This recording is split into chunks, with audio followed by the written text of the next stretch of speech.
Happy Monday, Auntie Lynn. You're the only one I see in the chat so far. I'm going to see if more people come in. So let me just... How was your weekend, Auntie? How was your weekend?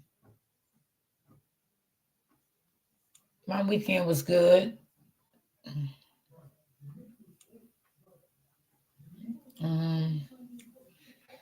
Ancestry has this feature where you can colorize your phone. I didn't know that was up. Hey, Miss Cherry, what's going on? Happy Monday. I forgot today was a holiday, y'all. We got a lot of snow here yesterday. It's cold. Cold.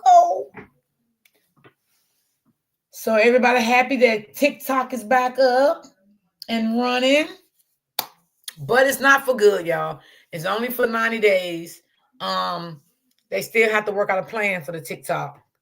So they say it's for 90 days. So I would say if anybody a content creator over there, I think I would try to, if that's your only platform, I think I would try to build another platform and send people over to a new platform. I wouldn't put one egg, just all your eggs in one basket like that. I'm just saying, I don't know.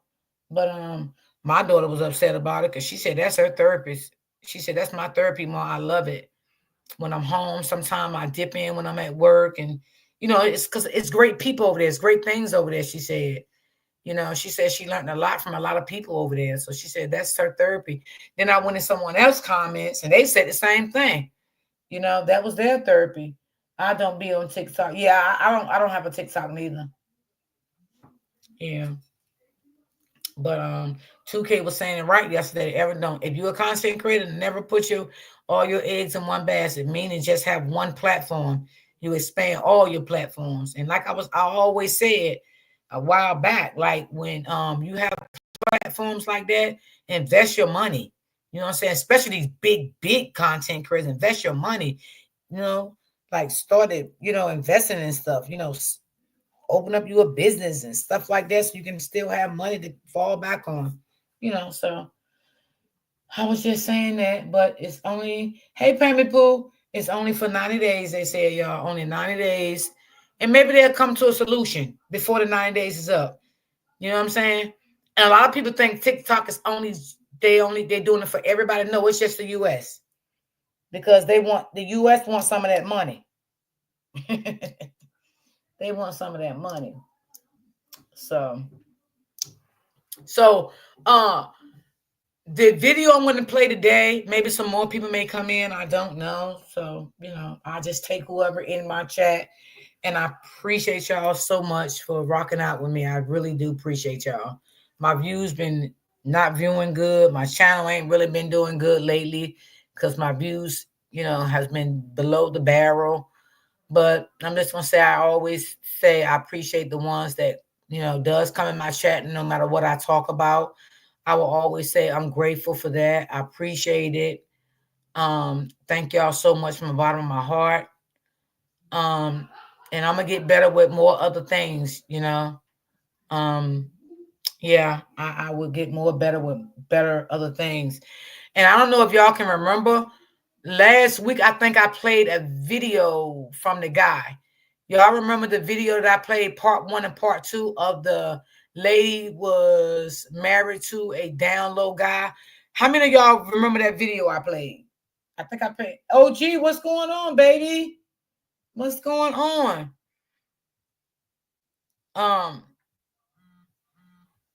Let me know in the chat if y'all remember them 2 videos I played. I think it was last week. I played part 2 and part 1 of the lady was married to a down low guy.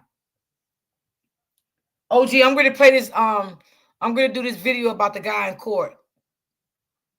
Okay, you remember Auntie Cherry? Okay, so last night I was over there in his sector. The lady went live on his platform and told her story. But I feel like it's some little holes there or whatever. So I did talk to him last night behind the scenes. He said I can play his live. So I'm going to play his live tomorrow because he did give her a live interview on that. So Tomorrow I'm gonna do her live. I'm gonna do that live tomorrow on that. So yeah, I'm gonna do that tomorrow. So I'm gonna get into this story here. So let me just bring it up. And OG, if you get available, you want to come up, you more than welcome, honey. But I know you're probably at work. Oh, shit, a lot of people got the day off today. I forgot the day is a holiday. So, and y'all let me know if y'all can hear this, because sometimes my thing be going nuts. So just let me know if you can hear it. Hold on. Let me get it straight here.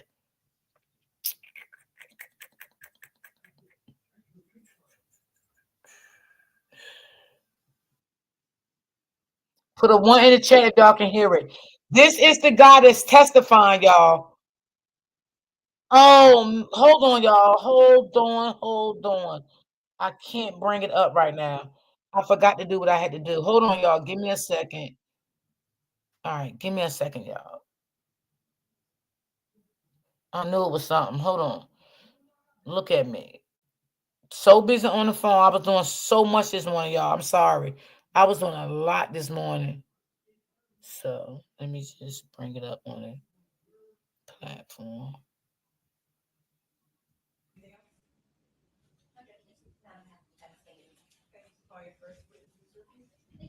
Y'all put a one if y'all can hear it.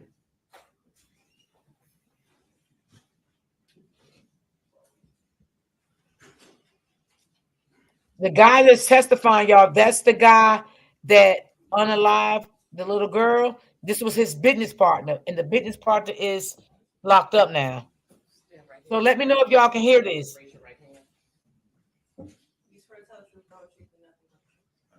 Hey Terry. Terry, could you let me know if you can hear this? And thank you, Terry. I appreciate that. Cordell. It's very low. Yeah, see, I can't bring it no. Yeah. Good morning. It's not mine, it's theirs. King. Yes, ma'am. Yeah, some of these are low. 11/17. Because they talking low. 86.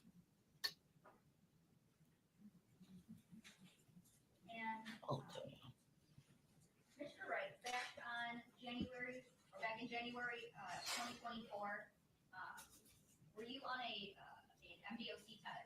Yes, You I say you was. can hear a little bit. From March 14th, 23 to March 28th, Hey, Auntie 24. Tracy. I don't see nowhere else I can turn it up. I could leave the house from 6 in the morning. I had to be back in by 9 p.m.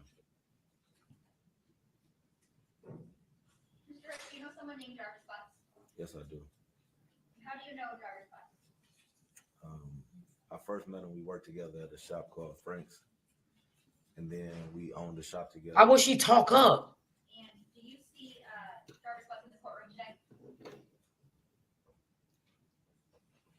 No. Yes.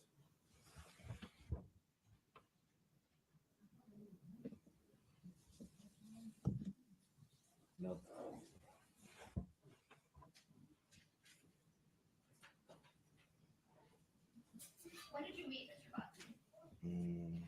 2018.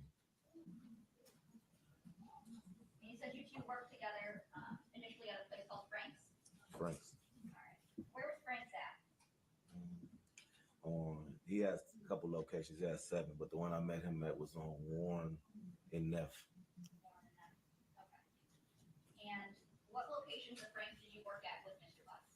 Warren and Neff.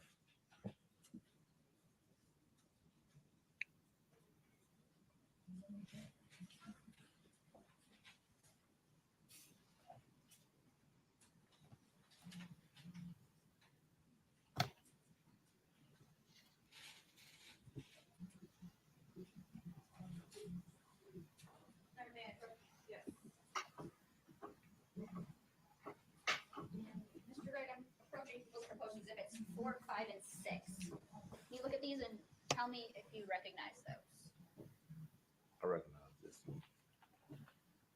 one, and this one. And those are those a fair and accurate depiction of Frank's auto shops? At least two of them on Warren and the other one maybe on Harper? Yes.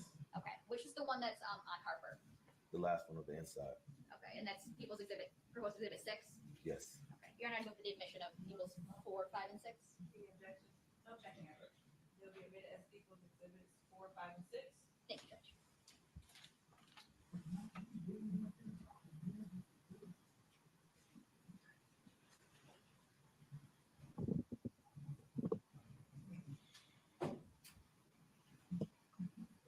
How long did you work at Frank with Mr. Buck? A few years. How many years would you estimate? 2. And when did that change from Frank's to another shop? Maybe in 23 sometime. Would it be earlier in the year or later in the year? Maybe in May. Well, maybe April, May. And then where did you guys work then? We got a shop together on 9,000 Connor. And what is at 9,000 Connor? A sicko, car wash, and our shop was in the middle of both.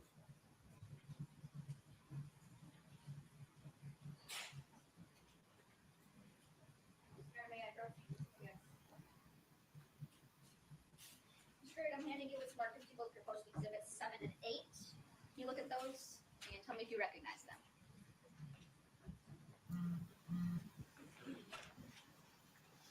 Yes, I recognize. And are those a fair and accurate depiction of your shop at 9,000 Connor?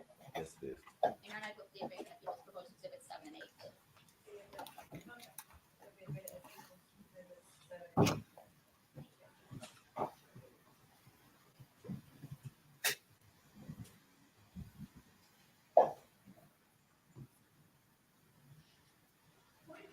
Who was it that you mainly worked with at 9,000 Connor?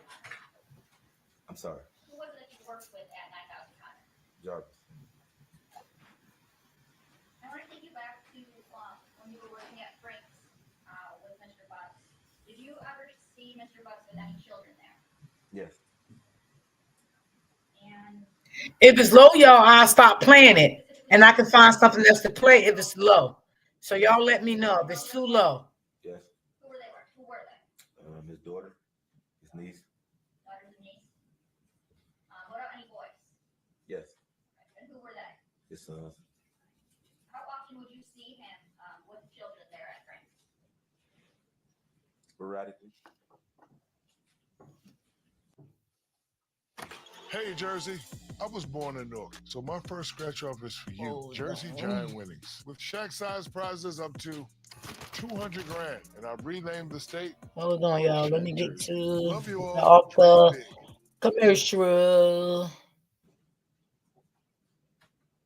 at 9,000 Connor, did you see Mr. Bucks with any children then? Yes.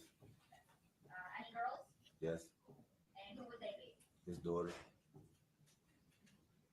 And what about any boys? Yes. Who would they be? It's too low, OG. How often? Okay. Is anybody in the chat? Anybody else in the chat that can't hear it? And as it relates to Oh, why so low? fair to say that you It's okay to me because I have on my AirPods. Yes, about 4. Oh, okay, got you. that first time that you talked to Frank, Oh, Jesus. do you recall about when that was? The first time was the day before Valentine's Day, so like February 13th. February 13th. OG, you got AirPods? Yes. Auntie Lynn, can you hear it? Auntie Tracy? Who else in the chat? Presented with a jail call. Yes. And who was that jail call with? Jarvis. Okay. And who was he talking to? Me. And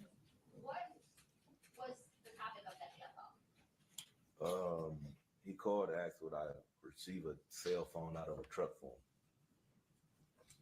And were you familiar with what truck he was asking you to get it from? Yes. What truck was that? It was a Z71 Chevy Suburban. And did you know who that truck belonged to? It's better now. Okay. Baby mom or somebody was dealing with.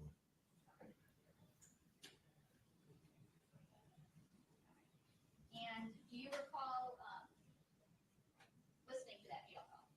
Yeah, I recall. Okay.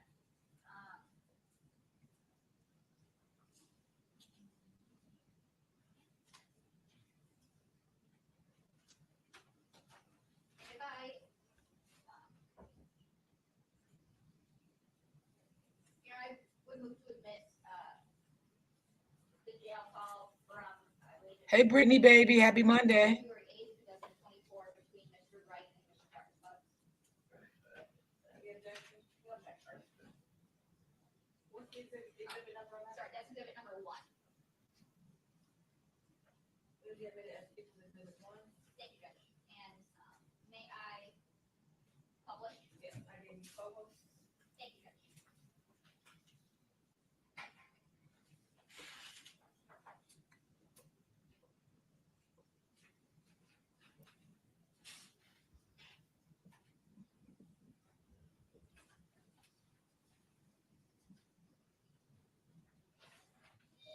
And for the record, I am playing people's exhibit 1.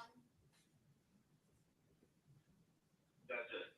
This is a one-time free 3-minute call from They are playing a phone call from him from the jail, talking to the guy. Collect call. This call has been provided by Helmy as a courtesy for friends and family.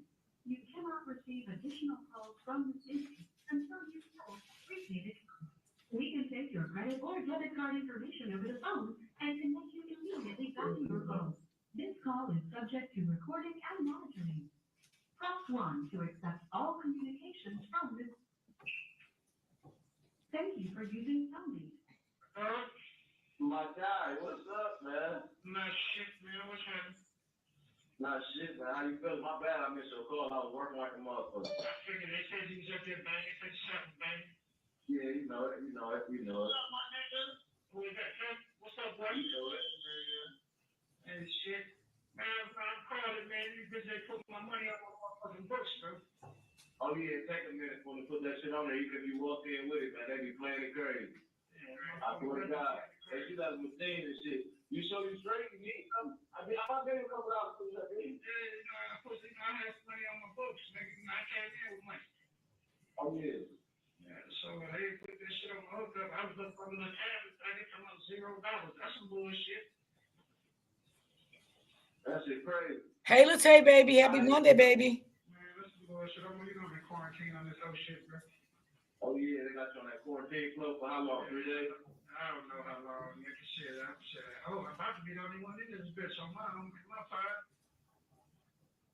You say, what happened? I said, shit, I'm about to be the remember me and young enough in this motherfucker, we want these boys on this bitch. Okay.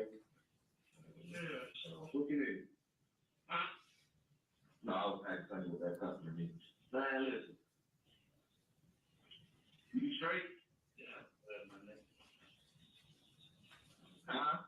So yeah, I'm good, oh shit, yeah. You got passion number, right? Yeah. So Dig, I need you to call her one day, nigga, and get that truck up there, nigga. Get my phone out there back seat, bro. Oh man. All right. Well, I'm supposed to get the truck up there. What will tell her? So you fuck around and lost a car that there too when we was moving the radio. Okay. Just want to see.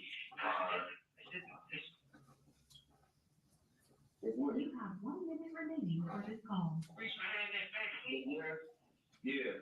So you reach behind that back seat, bro. The box right there. Straight behind the middle of that back seat, bro. Okay, under it or in the back or in the back thing? In the back, right in the back of the seat, bro. Okay. On the second row. I got what I need the key. You know you took the key. You took the key to the gate. It's the same key. I don't got that key to it. Yeah, you do. It's the same key to the Okay, I didn't know that. All right. Yeah, just trying to keep up. Now, you know I got you. I'll put the money on the phone later, man. When I get around, baby, I will put the credit card. You? Brother, like I said, you need them on that. I told my wife to have her bring it up to see. No, I don't need it though. If you said the same one, I got it. So I don't need it right now anyway. Just when I get the scrap out of there. Okay.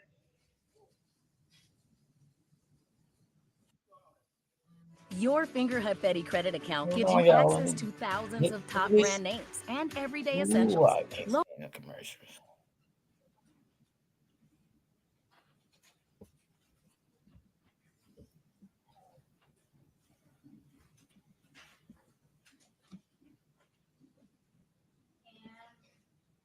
And Mr. Wright, were you successful in getting that cell phone from the vehicle like Mr. Bud asked you to?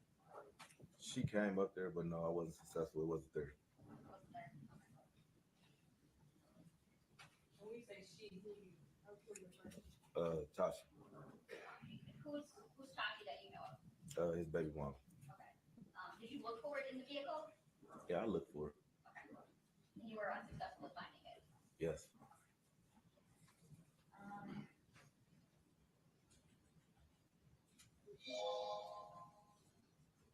And Mr. Wright, I want to talk to you now about the second time that you were speaking with Detroit police. Was it fair to say that was just a couple days after your first time? It was not long, a few weeks maybe. I was off tether at that point, I believe. Okay. And do you recall talking about fixing a red Jaguar and going to Ypsilanti? Yes, I do.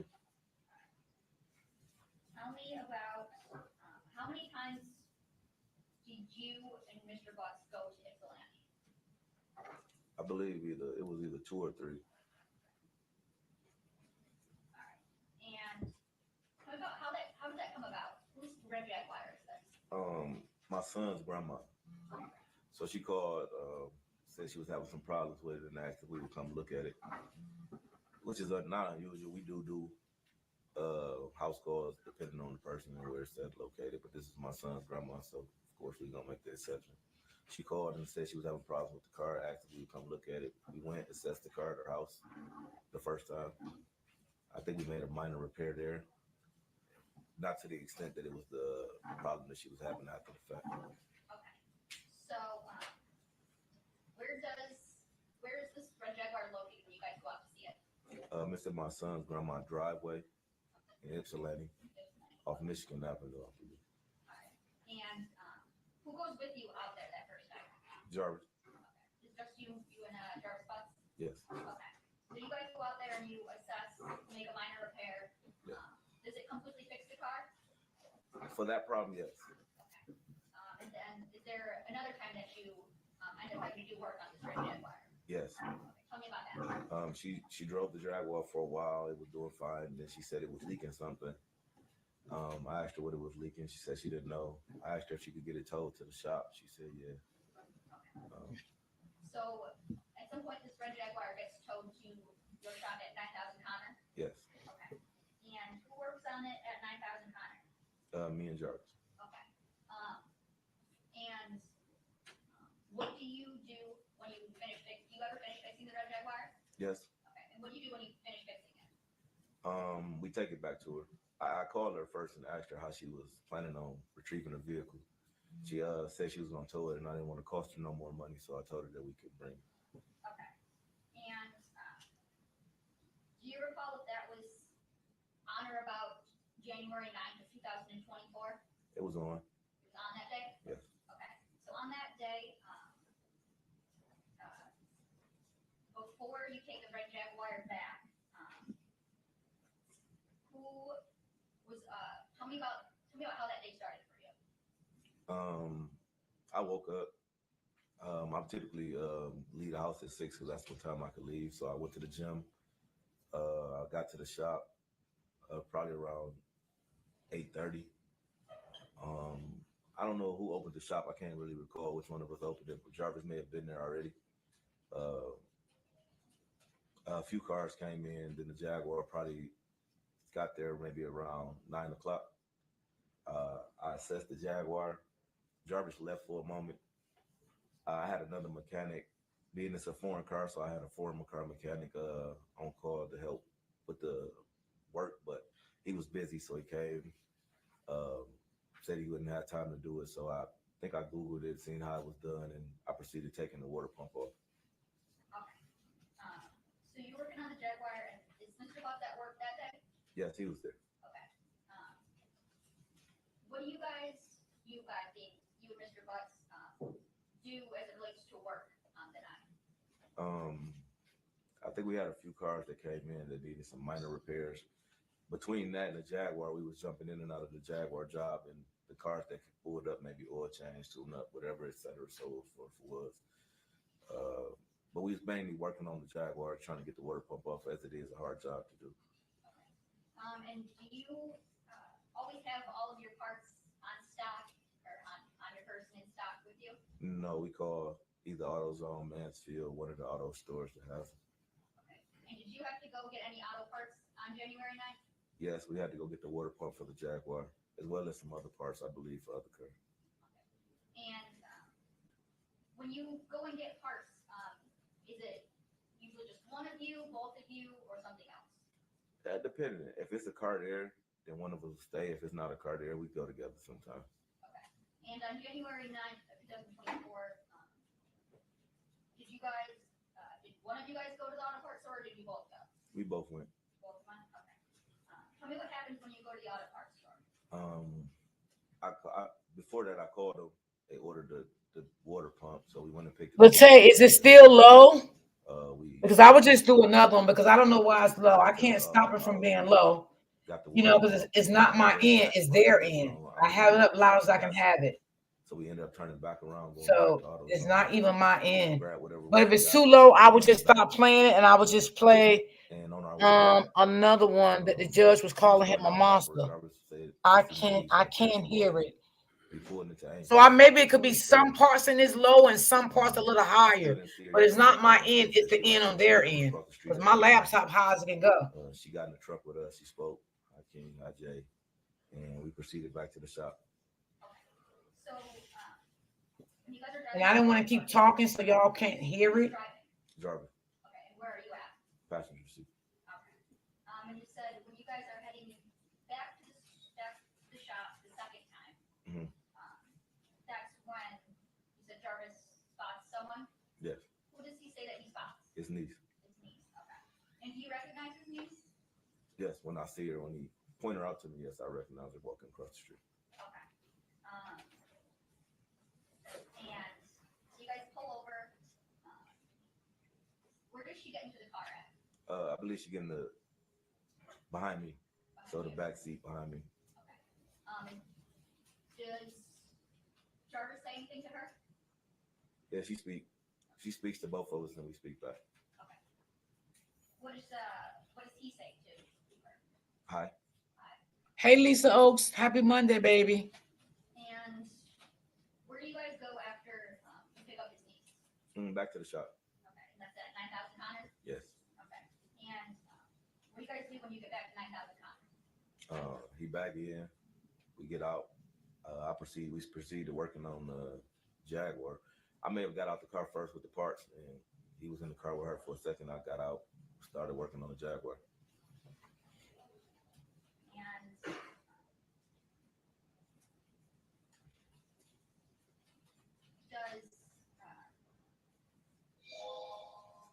what happens next? What do you guys do?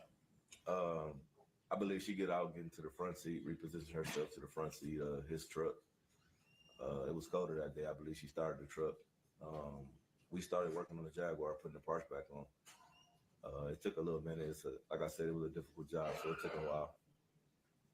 At some point, I believe his truck ran out of gas, so we had to stop what we were doing to push his truck to the gas pump so he could get some gas. So you said that she gets out of the car that you guys were in? Yes. Okay, and then she gets into Jarvis's truck? No. We was always in Jarvis' truck. Okay. So she gets out of the back seat and repositions herself to the front seat so she can start the cover. And tell me, what kind of car, what kind of truck does Jarvis drive? Escalade. And what color? It's pearl white.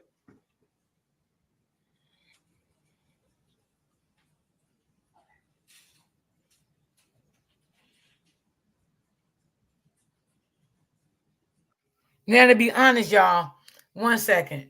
Why was that baby sitting outside in a cold truck? And she had to turn the truck on to keep warm in the truck. She should have been home in the house. Okay. Now, where was the grandmother? Okay. If this was not a school night, even if it's a weekend, you didn't know where your granddaughter was at? She's sitting outside with somebody she shouldn't have been outside with in a cold truck and got to turn the truck on for heat. And if it was a school night, why didn't you know where she was at? This just don't make no sense. Why is she going to this man's shop sitting in a cold truck? That's ridiculous to me. Everybody felt this little girl.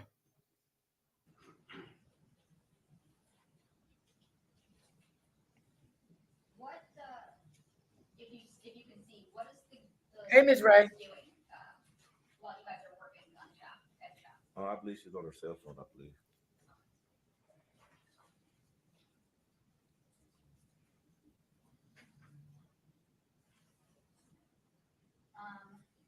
Hey, Miss V. Jarvis ever take his niece anywhere that like while you guys are working at the shop? No. No. Okay. Did you ask him if he was going to take her home at all?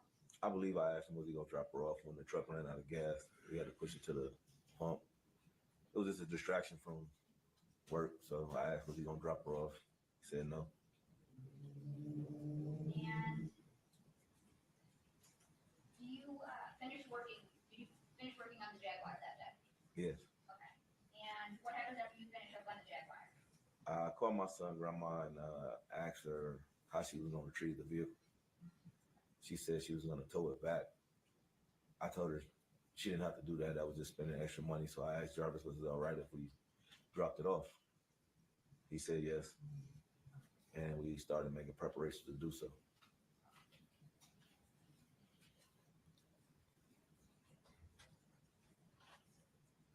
Do you recall about what time you guys finished the Jaguar and prepared to leave? Hi, Miss Hill. Happy Monday. Somewhere around there. And thank you for your support, Miss Hill. When do you guys eventually leave the shop? Yes. Okay. And tell me about who all leaves the shop? Me, Jarvis, and his niece. Okay. And tell me about the driving arrangements. So I drove my 300 and Jarvis drove the Jaguar. And where was his niece at? She was with him in the front seat of the Jaguar.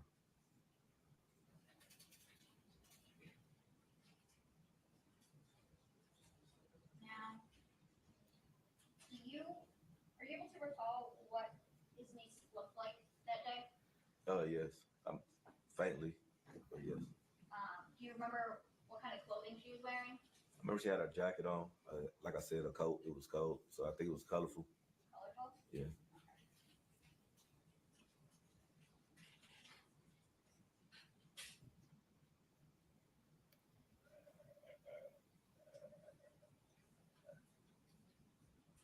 May I approach?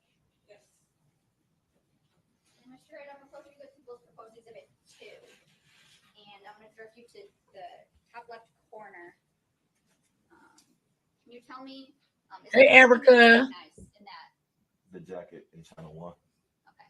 And is that a fair and accurate depiction of the jacket that you see his niece, Jarvis's niece, wearing that day? Yes. Okay. And I move for the admission People's Proposed Exhibit 2. Any objection? Objection. Will be admitted as People's Exhibit 2. Thank you.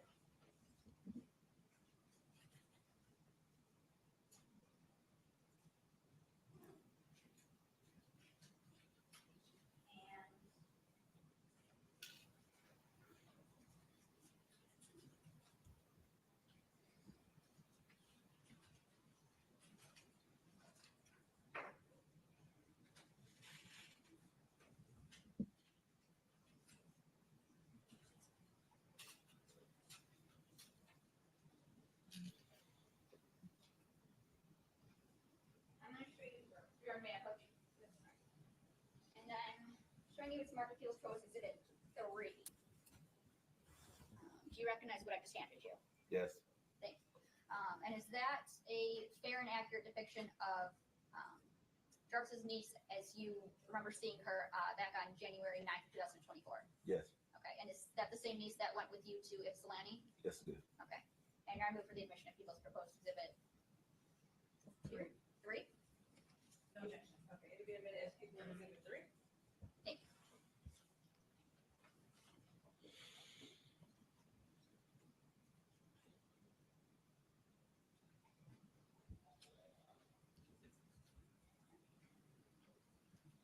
So,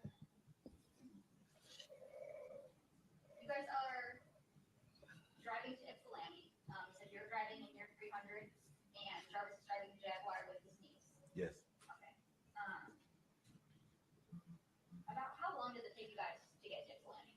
It was raining that day, so about 35 minutes.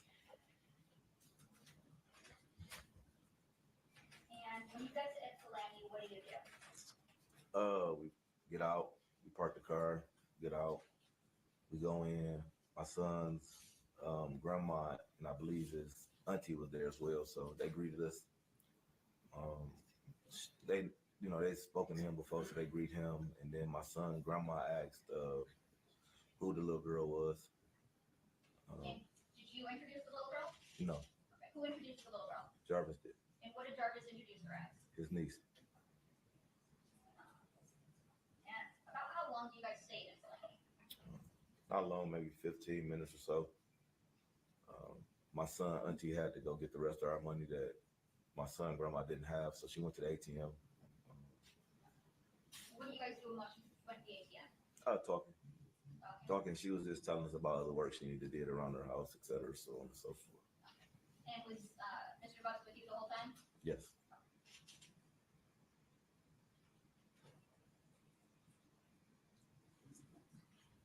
So, you guys eventually leave Ypsilanti. Yes. And tell me about the driving arrangements coming or leaving Ypsilanti. At this point, we only have one vehicle, which is mine. We get in, Jarvis in the front. I believe the light set behind me. Is that behind you? Yes. Okay.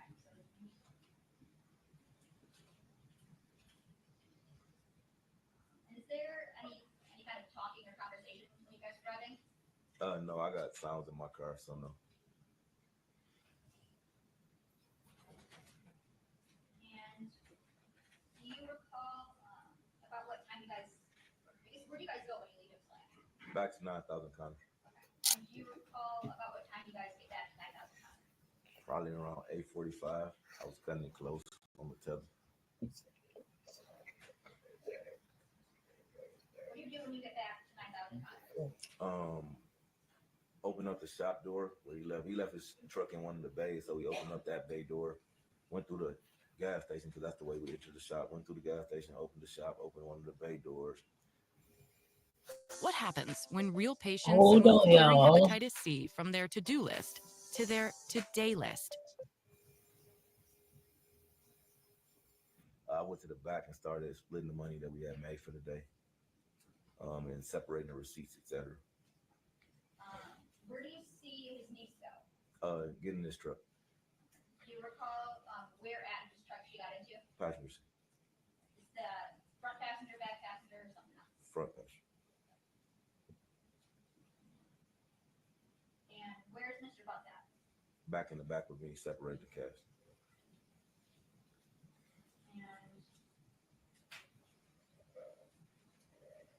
And when you leave, do you lock up the shop? No, I left first. You left first. Okay. So when you leave, who's still at the shop? Jarvis and his niece. Do you see them leave the shop at all? No.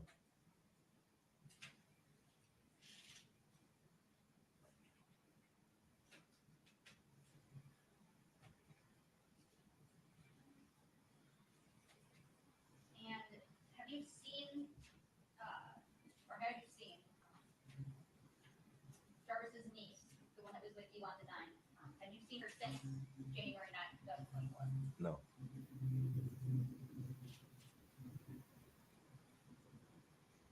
Now let's talk about the day after you guys went to so January 10th. Do you recall was at work that day? I don't think he was. What makes you think that he wasn't?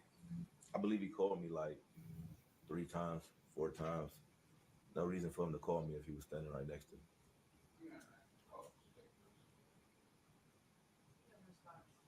So I don't think he's speculating, so he must go to police.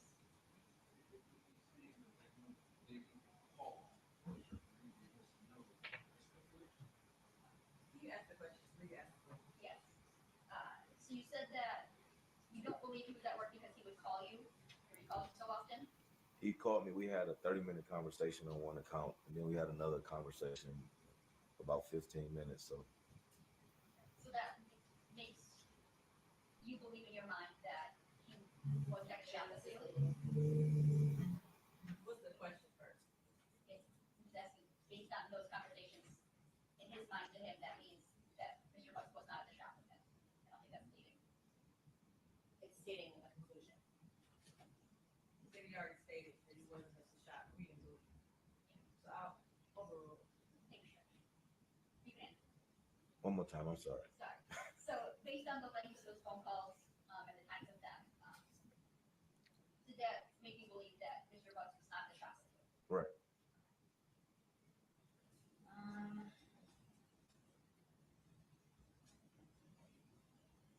Did Jarvis Butts ever mention to you about his niece being missing? No.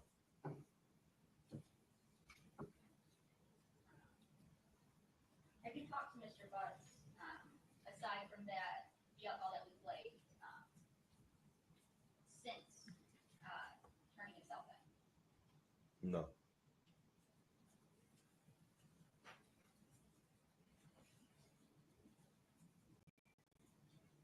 And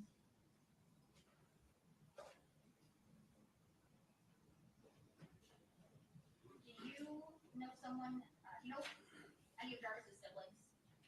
Yes. And which sibling do you know? I met his brother and I met his sister. Okay. You talked to his sister. Well, start that. Do you remember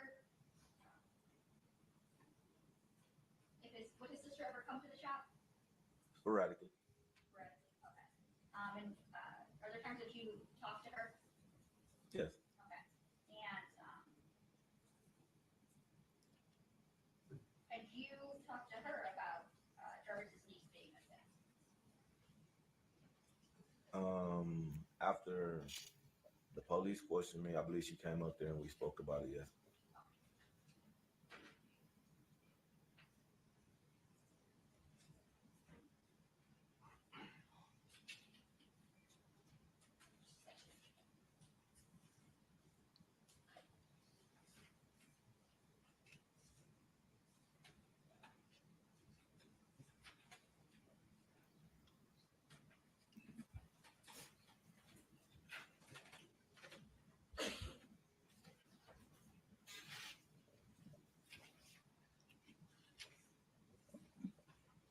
And Mr. Wright, Hey, Miss Joy. seen Mr. Butts in the courtroom.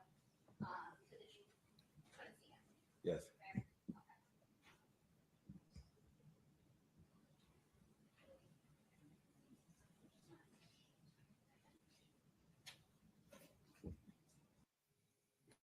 From NASA's launch pads to Hollywood's top studios, from revolutionary robotics to cutting-edge science.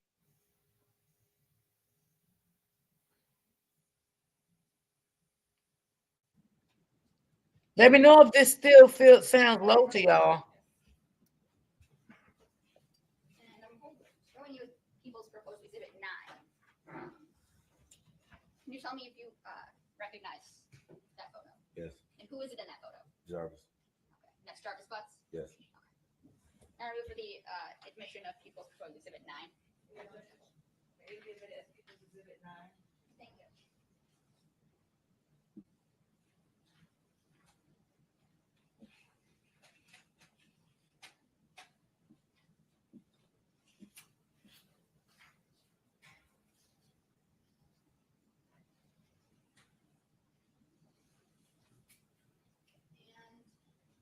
And Mr. Wright, I kind of want to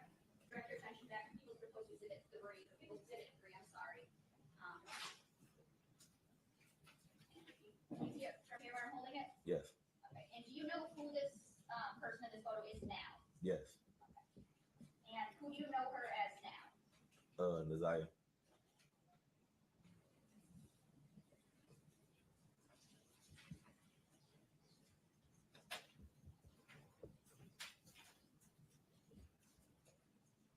And the next time that you see Darby Butts after January 9th, 2024, do you see any injuries on him?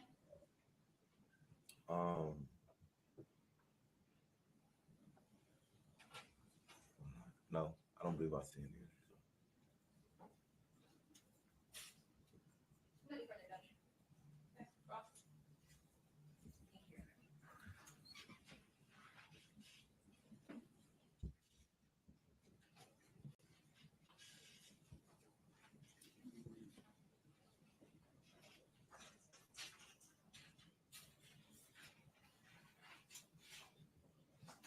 Good morning, Mr. Ray. Good morning.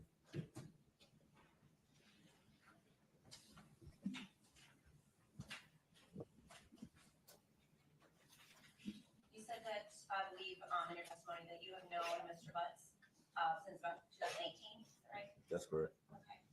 You said you met at Frank's, the shop that you looked at. That's correct. And you said you guys worked together at Frank's for about 2 years? That's correct. And so that means in about 2020, you opened up the shop on Connor? No, in 2021, I went to prison. Okay. So that's why we didn't work together for that period of time. And so you came back I came back and we went back to the same thing. at Frank's? Yes. And then what year was that? That was 2023. Okay. And so then how long after you came back were you, the two of you at Frank's together? Maybe a few months to maybe like the middle of the year. So maybe around either June. It was before summer, so maybe around April. It was still a little cold outside. He's in jail on a violation of parole. Yeah. He don't have anything to do with this, with it. But they got him to come testify. I guess, you know, with It could have been earlier. the little girl was there at the shop, and you know, he seen him with the little girl and this and that. Yes. Did you get the business partners? Yes. Okay. You also consider Mr. Butts a friend at that point?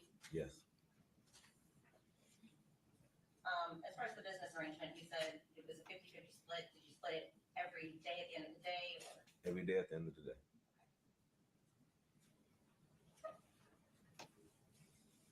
Now back around the beginning of 2024, maybe the end of 2023, were you seeing a woman in Clinton Township? A woman in Clinton Township? Yes. A friend of a woman named Shannon Harris? In 24? Yes. No. Or ever? Yes. When were you seeing her? It probably was 2000 and maybe 19 or 20. So before you went? Before I went to prison. Okay. Did you and Mr. Butts ever have a falling out about that? No.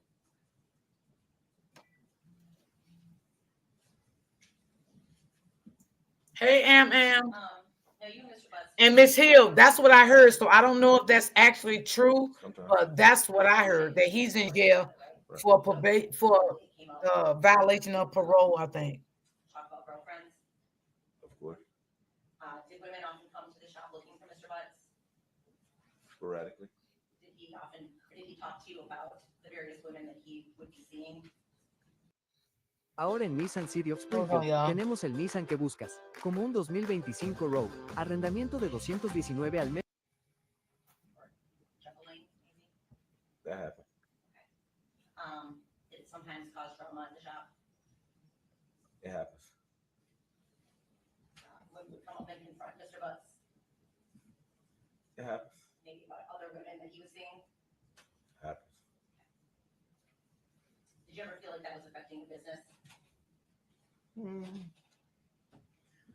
Not at Frank's. What about at the business that you owned with Connor? No, it didn't happen as much. Didn't happen as much in Connor? Right.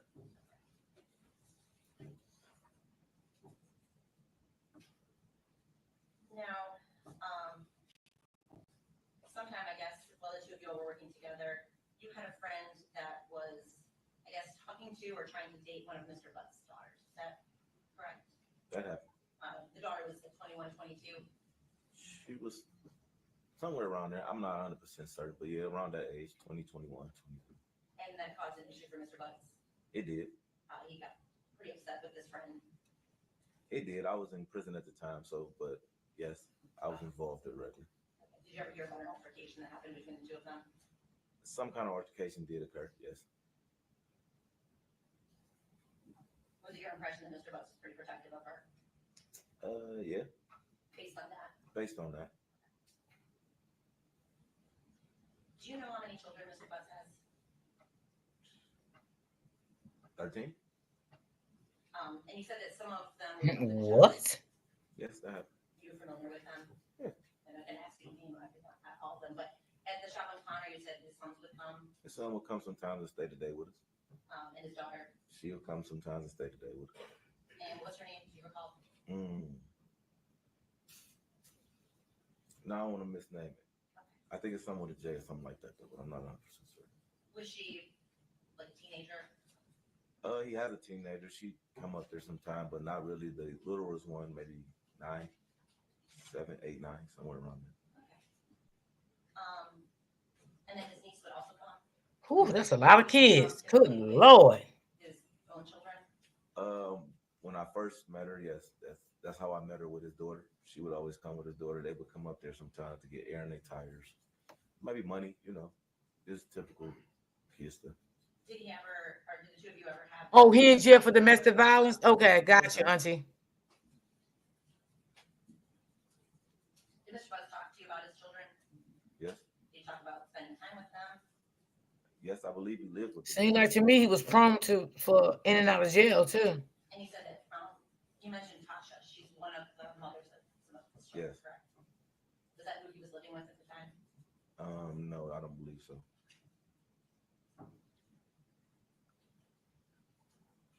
Now, you said, I believe in your testimony, that you had been to Ypsilanti twice with Mr. Butts. Or 3 times, one of the. It possibly could have been 3. It could have possibly been 3. I'm not 100% certain.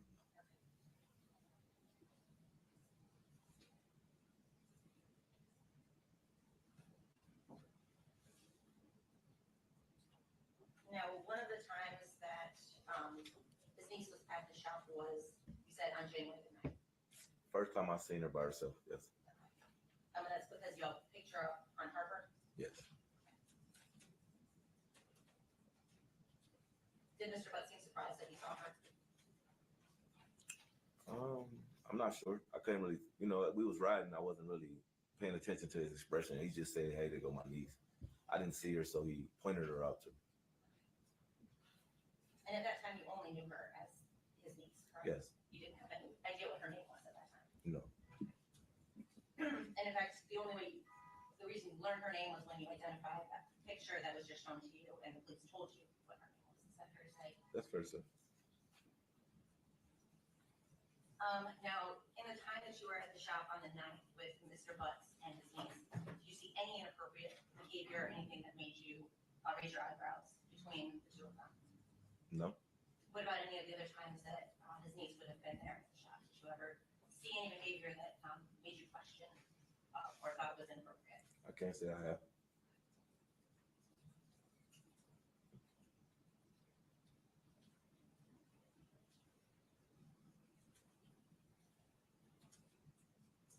Now, the 3 of you rode back from Ypsilanti on January 9th. That was your testimony, right? Yes. Was there any conversation between Mr. Butts and his niece in the car? There was no conversation between really nobody. I had the music on.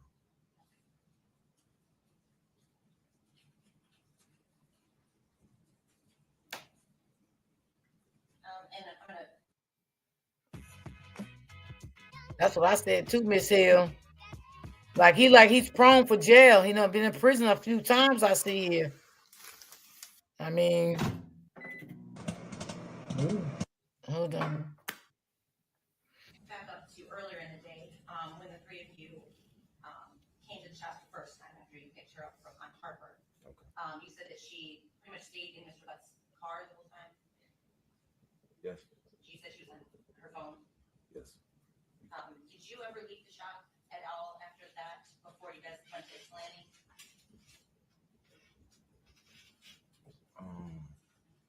Maybe in the gas station. So not really, just the attached gas station. Yeah, maybe to the gas station. I'm not sure if I actually physically left the building. I'm not sure. Would it have been for more than like 5 or 10 minutes? If I ever left, no, maybe to use the bathroom, so maybe 10 minutes tops if I had to leave. You never got to grab parts at any place that you can recall? Not that I can recall.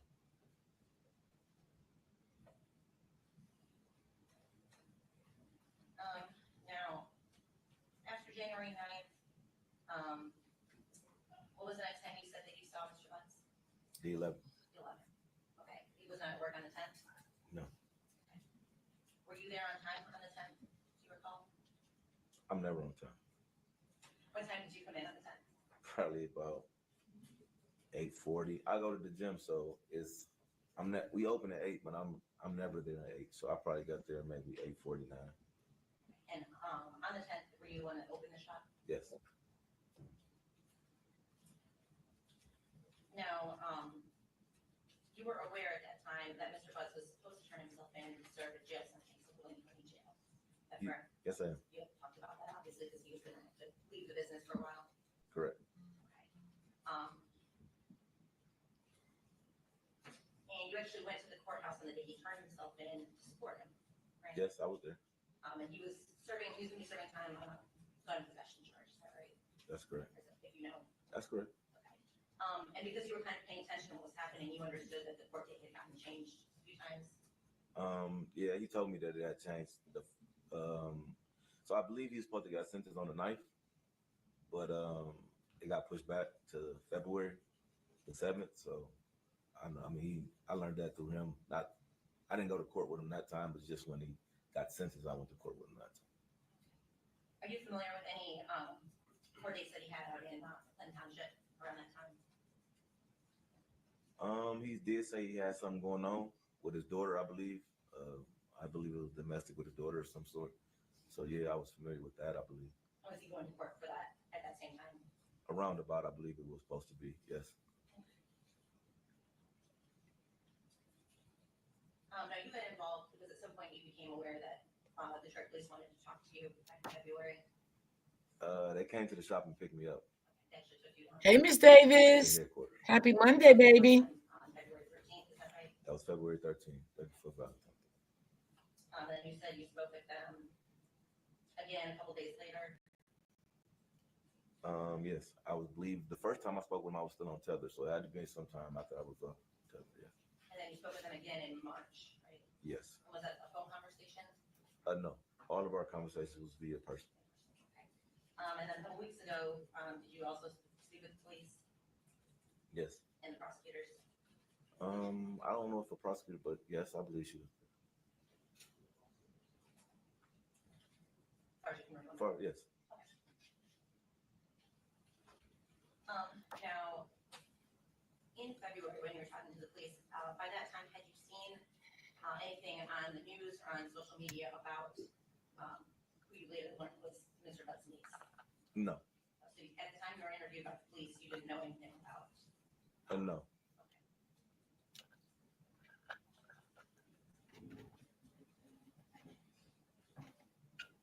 And at the time that you were talking to the police, while you were on tether in February, you were on tether because you were on parole, right? Yes, that's correct. Okay. And correct me if I'm wrong, but you had about 3 weeks left on parole at that point.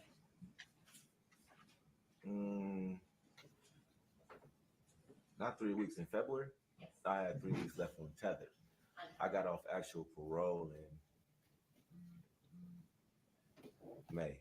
Okay. So the tether was coming off, but you were still going to have to report. 3 more months after the tether came off. And in February, I believe it was the second conversation that you had with a detective, presumably. You and the officer or the detective spoke about the tether, right? Do you recall that? I believe so, yes. Because you were concerned every time you would go somewhere, you would be late. You were very Oh, yeah, home yeah. on time. Right. And in fact, he actually said, hey. Your Fingerhut Oh, Betty no, credit yeah. account gives you access to thousands of top brand names and everyday Don't essentials. go commercial. You know, we'll take care of you if anything pops up, right? He said, I'll talk to your PO, so you're fine. Okay. And he also kind of warned you that you didn't want to get somebody upset about the way you were answering these questions, and have somebody feel some kind of way about you. Do you recall him saying that to you? He may have said something to that extent. I'm not sure though. This is the first conversation or the second you asked me The about? second, right at the top of the conversation. I can't really recall every word. I know they were a little agitated. I was a little agitated. It was a lot going on, so maybe. It's possible that conversation. It's possible. Did you understand any of his statements while you're talking to him to mean that the police wanted you to give answers, and if you didn't give answers, that they could mess with your parole or your tether status? Also speculation, It goes to his state of mind. but he doesn't know what. It's about what he believes might happen and could impact what he said. Speculation is crazy as far as what they actually asked him. Was it your understanding that if you didn't give certain answers, that the police might impact your parole or your tether status?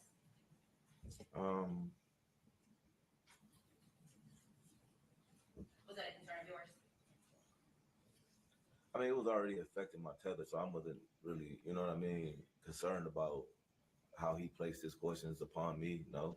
So I mean, more of the concern was my being picked up by the police. Police contact is a violation of parole within itself. So I was violated for the police contact, regardless to whatever he was saying. You get what I mean? So no, I don't believe it impacted anything at all, actually. But your parole wasn't actually revoked because they took you to the station and interviewed you, right? No. Now, we talked a little bit about this a few minutes ago. Mr. Butts was juggling a few different women during the time you knew him. Yes. And it's hard to keep up with all his baby mamas. I mean, it wasn't my job, so yeah. And the way he said weren't his baby mamas. Right. Did you get the impression from Mr. Butts that he didn't want these women to know about each other? Of course. And a woman named Tasha was one of Mr. Butts' ladies. Yes. And that was one of his baby mamas. Yes. To my belief, yes. So there was some discussion about a phone call between you and Mr. Butts while he was at the jail about his phone, right? Yes. And after that phone conversation, Tasha actually came into the shop to get some work done on the car. Yes, she came to get a oil change and a headlight. And that's when you went and kind of looked for the phone. Yes. Now, you didn't really want Tasha to know that you were looking for the phone, right? Of course not. And the reason for that was? She's gonna wonder why I'm looking for a phone. And was it your impression that Mr. Butts was afraid it would reveal that he was talking to other women? Of course. And so you're trying to help him keep Of course. peace? Of course.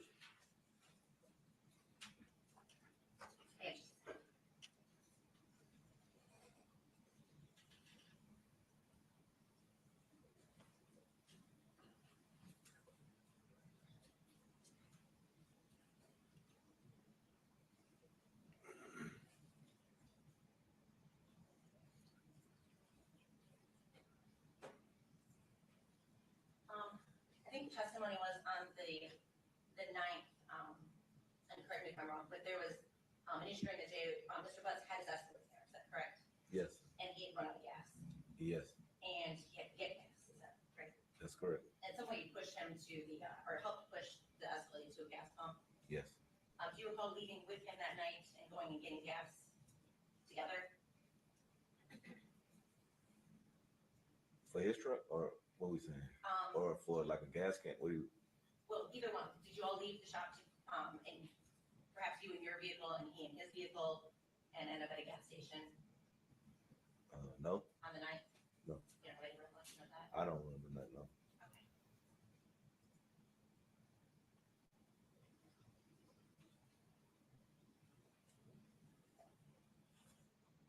I think that's all I have. Thank you.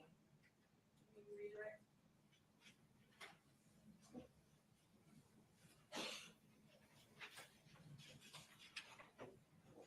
Okay.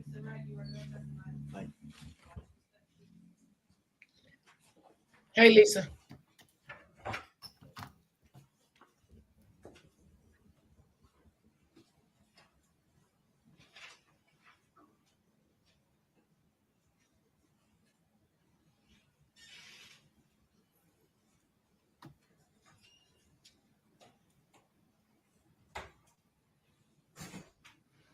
Okay.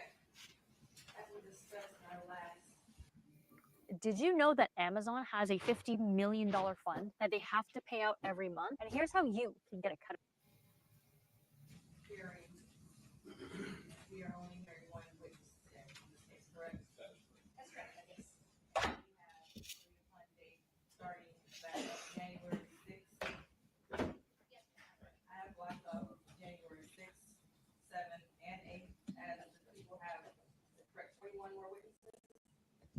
Possibly. Okay. Anything else that we discussed on this matter before we start for next week? Not on this issue. Okay, we are off the record. And I will. This is a business partner in jail. He's not in jail because of this case. He's in jail because of something else, domestic violence. He don't have anything to do with this case, but this was his business partner. The guy that underlied the girl, this is his business partner.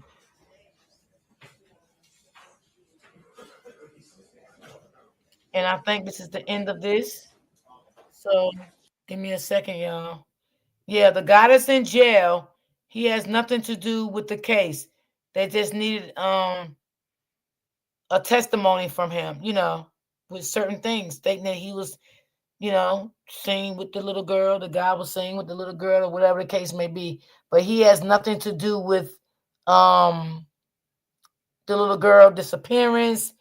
He has nothing to do with any of that at all. But yes, Lisa, he's in jail. Now, I don't know if he's still in jail. You can ask Auntie Lynn that if she's still in the chat, because she know a lot about this case. So if she's still in the chat, you can ask her, because I don't know how long ago this was. But I'm quite sure it ain't been that long. So let me just see something, y'all, because I want y'all to hear. Let me see.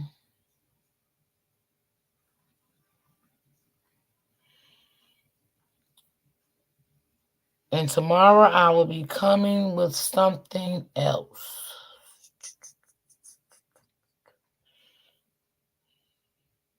Every time I look for something, I can't never find it. I don't think that's it.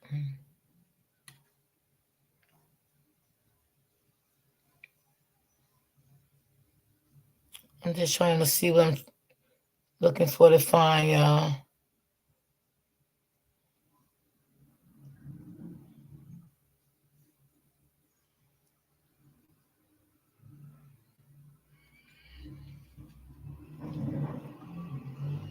Okay, he's still in jail? Okay.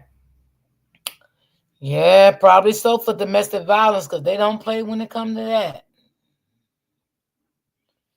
Maybe he got to, I don't know. He gonna have to work that out. Auntie Lynn, is he married? The guy that's in jail, he's married, right?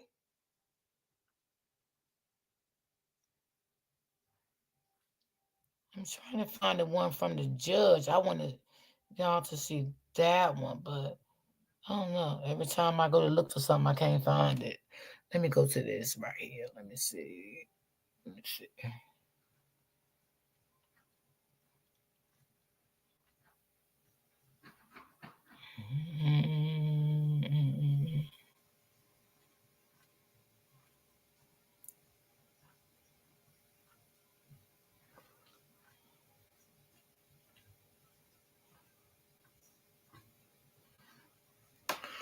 Oh my God, I seen it this morning. That's why I can't find it today.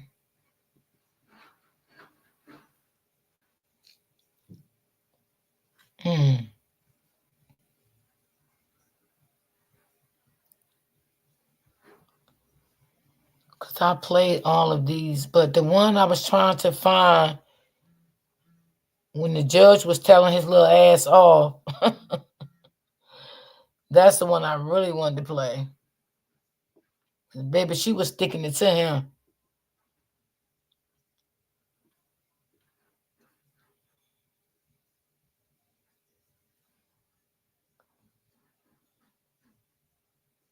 Okay, this one was. All right, if I don't find that, I'm gonna play this one here. Because I don't seem to see that one. I bet you later I find it.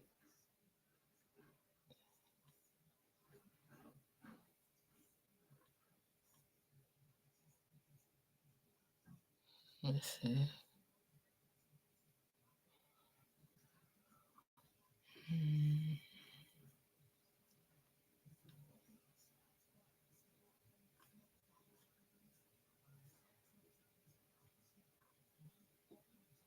I don't know. I can't seem to find that one, y'all.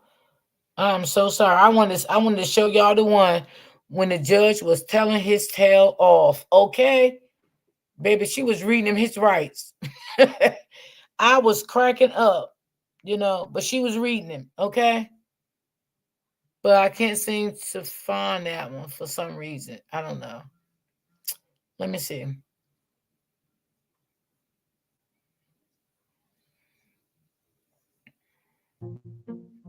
And these stories be so long, y'all. I be like,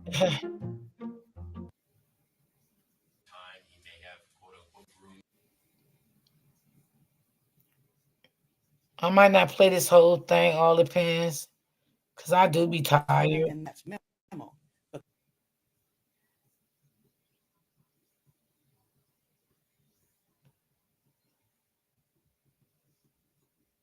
All right, let me start here.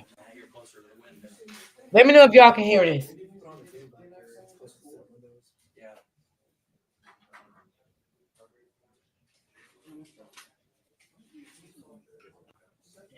Well, I don't know if they're gonna take the other kids. The other kids are still there, so I doubt they even take them. They've been there over a year, and then from what oh Lord, I do want to play a video, but I don't want to bring her up on my. I don't want to bring her up on my platform because I don't like really playing people's stuff on my panel if I don't ask them.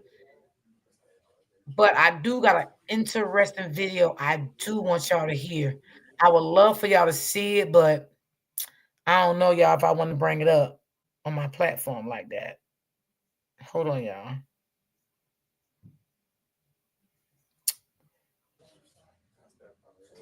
And it was sent to me.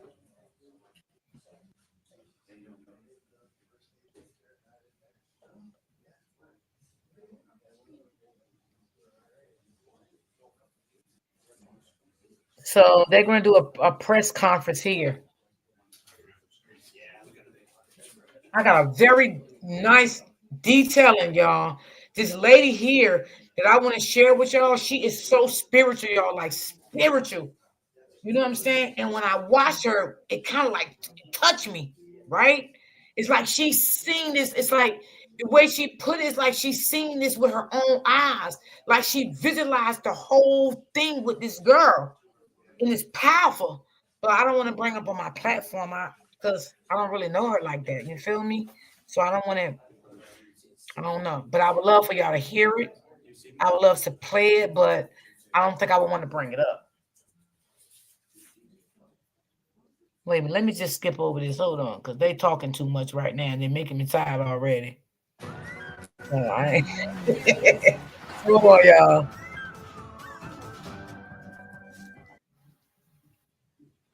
Well, when is they gonna talk?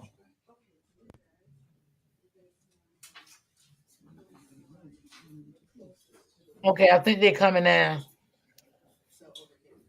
Yeah, I'm sorry. I'm gonna have to move these. Yeah, Miss Ray, I get tired quick. God, Miss Ray, it's a lot finding this stuff. Like this shit ain't easy. Like I be working on stuff, finding stuff over the weekends, jotting stuff down. You know what I'm saying? It's tired. It make it tired. Like it really do. Like sometimes I don't even get time to myself on weekends. I'm trying to keep up with my platform, trying to bring stuff, And it's not easy.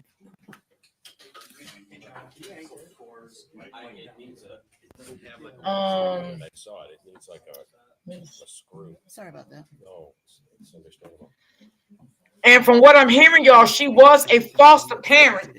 Some of those kids in that house was not her grandkids. They was foster kids that she adopted.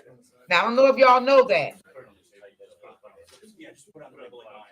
Now, I'm following another content creator, and she was on her platform saying that I was in her chat over the weekend. Some of those kids that they was not just her grandkids. She adopted, I think, like 2 or 3 of them kids. Thank you all for coming today. I want to start out this morning by introducing those that stand with me to my far right, left, and your right, and who you are. Matthew Makepeace with the SBU unit at Wayne County Prosecutor's. Tina Ripley with the SBU unit at Wayne County Prosecutor's Office. Matt and Tina will be trying the case. And good morning, Louisa Paplis. I'm also with the Special Victims Unit, the Deputy Chief. And good morning, Kelly Gleason. I'm the Chief of the Special Victims Unit. Good morning, Chief. All right, I'm gonna put y'all on pause for a minute because I got a voicemail coming in. Hold on, let me put y'all on pause for a second. I have spent decades of my career looking at pictures of murdered people. When I was trying homicide cases for 6 straight years as an assistant prosecutor, I would spend hours thinking about the victim whose case I was getting ready to try, wondering how they spent their last weeks, their last days, their last hours, and their last minutes of their lives. What were they thinking about? Did they know that the end was near? And if it was someone they knew, what must they have been thinking as they were shot, stabbed, or whatever mechanism of death was used and confronted them with by the person they knew or loved? I can't imagine the thoughts that goes through their minds. But it's always 1,000 times worse when the person is a child or a baby, someone in the dawn of their lives who have begun to live their lives. The picture behind me is of Ziyah, and that will always be haunting because it was taken just a short time before the evidence shows that she was never seen or heard from again. It was taken by Ziyah herself, a selfie. That's the last known picture that we know about of her. And it was pointed out to me by one of the detectives on this case and by one of the prosecutors. She is smiling and waving and saying hello. But little did she know that she was really saying goodbye. We will provide to you later a very skeleton timeline of the time right before her death, before and after. Of course, the detail will be provided in court. The evidence shows overwhelmingly in this case that she is in fact deceased. The time she was seen alive was January the 9th of this year, 2024. Her missing status was reported to the Detroit Public School Police Department by her grandmother on that very day when she never returned home from school. And again, that was January the 9th of 2024. In early February of 2024, the case was turned over to that should have happened right away, but they began investigating immediately. The evidence will further show that through text messages that we know and that we have, Ziyah and this defendant were to school on January the 9th. We know that Miss Ray, yes, I heard that. With the defendant that we're charging in this case. And you can also ask Auntie Lynn. She know about this whole story. Charging later, down pat. She can tell you a lot. Different locations, people that he knew well. We have evidence that at 9:30 p.m. on that day, that Mr. Butts checked into a motel and that Ziyah was never seen or heard from again.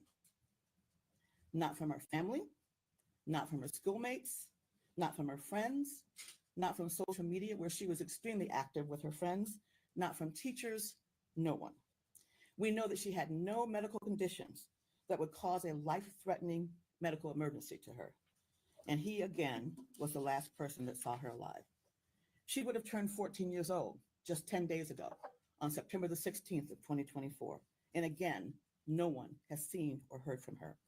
You look at that face and you do not see the horrors that she had gone through in her short life. The exploitation, the molestations, the sexual abuse, and the pregnancy that she was concealing. The evidence will show that from one of her text messages to and with Jarvis Butts. And we also know, the evidence will show, that there's no evidence of anyone else being the father of that child other than the defendant. And he knew she was pregnant. We know that she was also searching for ways to abort the baby. We know that sexually explicit photos were requested by him of her and that she complied and sent them to her. All at the hands, we allege, the man we are charging with her death and also her long-term sexual abuse. In our warrant review process that Matt and Tina and others put together, excellent work on that. Video of 111 gigabytes, witnesses and witness statements, body-worn camera, and let me not forget, it was Tina and Matt's memo, but the work of the Detroit Police Department. Anyway, we reviewed 111 gigabytes of video, witnesses and witness statements, body-worn camera footage, surveillance video, police reports, documents, 19 gigabytes, medical records, search warrant returns, phone extractions, which came to 506 gigabytes.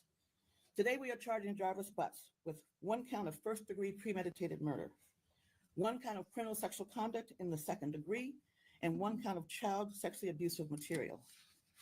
Today, we are also charging Mr. Butts with more counts of criminal sexual conduct on 2 more girls, yes, girls, on 2 other separate cases.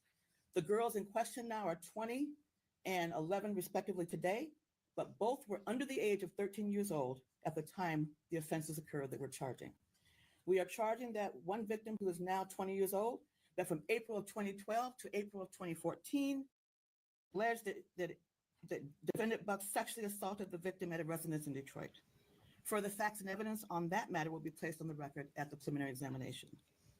In that case, we charge Mr. Butts with criminal sexual conduct, 1 count in the first degree, person under 13, defendant 17 or older.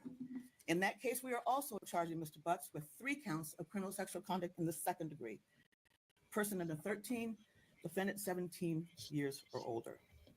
In the second criminal sexual conduct case, well, I guess the third that we're charging today, we are alleging that the victim, who is now 13 years old, that from July 2015 through July 2017, we're alleging that he sexually assaulted the victim at a residence in Detroit. And again, further facts and evidence will be developed at the preliminary examination. Defendant Butts have been charged with, in that case, 1 count of criminal sexual conduct in the second degree. Child under the age of 13, Mr. Butts over the age of 17. Based on all the evidence that I've laid out now and much more that will be shown later in court, based on all these cases we will present in court, Mr. Butts targeted and befriended women who had to have sexual relationships with their young daughters. He would have relationships with their mothers, but his true desire was to have sex with their young daughters. That's what the evidence will show. He was a classic and expert groomer and pedophile. It's incredibly sad, incredibly unspeakable, and we want to bring justice to her and her family. I have to take this moment to say something to you, and this is not directed at all at Ziyah's family, who by all accounts had many in her family that truly loved her. This is directed to everyone else listening to me now. We must be very careful who we let into our hearts and our homes and our lives. No, that's directed to the grandmother. She should know that. No. We must be very directed to her. who we have around our children and elders respectively. We must also be very careful who we leave our children with. Even if they are in a relationship, They need to be directed straight to her. I'll say that again. Even if they're relationship partners, for real, families, or friends. Life can be hard enough at times, but when it comes to our children, we must be diligent and laser focused on their safety. And sometimes we must make decisions about them and their lives that we may not like and that they may not like, but it's for the betterment of them and their safety and their future. When something doesn't feel right, even if it's just that voice in your head, it usually isn't right. And sometimes when we are attentive and we do everything right. Yes, Lisa, I think the whole family knew. Yes. Things can still happen and still they hid it wrong despite our best efforts. This can happen to good watchers of children. But we must always ask ourselves at the end of each and every day, was I right by each member of my household in terms of their safety? Did I do right by my children? Now, of course, Mr. Butts is presumed innocent unless and until he's found guilty on each and every crime and count that we have charged today. We have been told this morning that the arraignment will be tomorrow, we think at 10:30 a.m. in the morning, but we don't have confirmation of that yet. But the arraignment, we are told, will happen tomorrow morning. Thank you very much. Chief.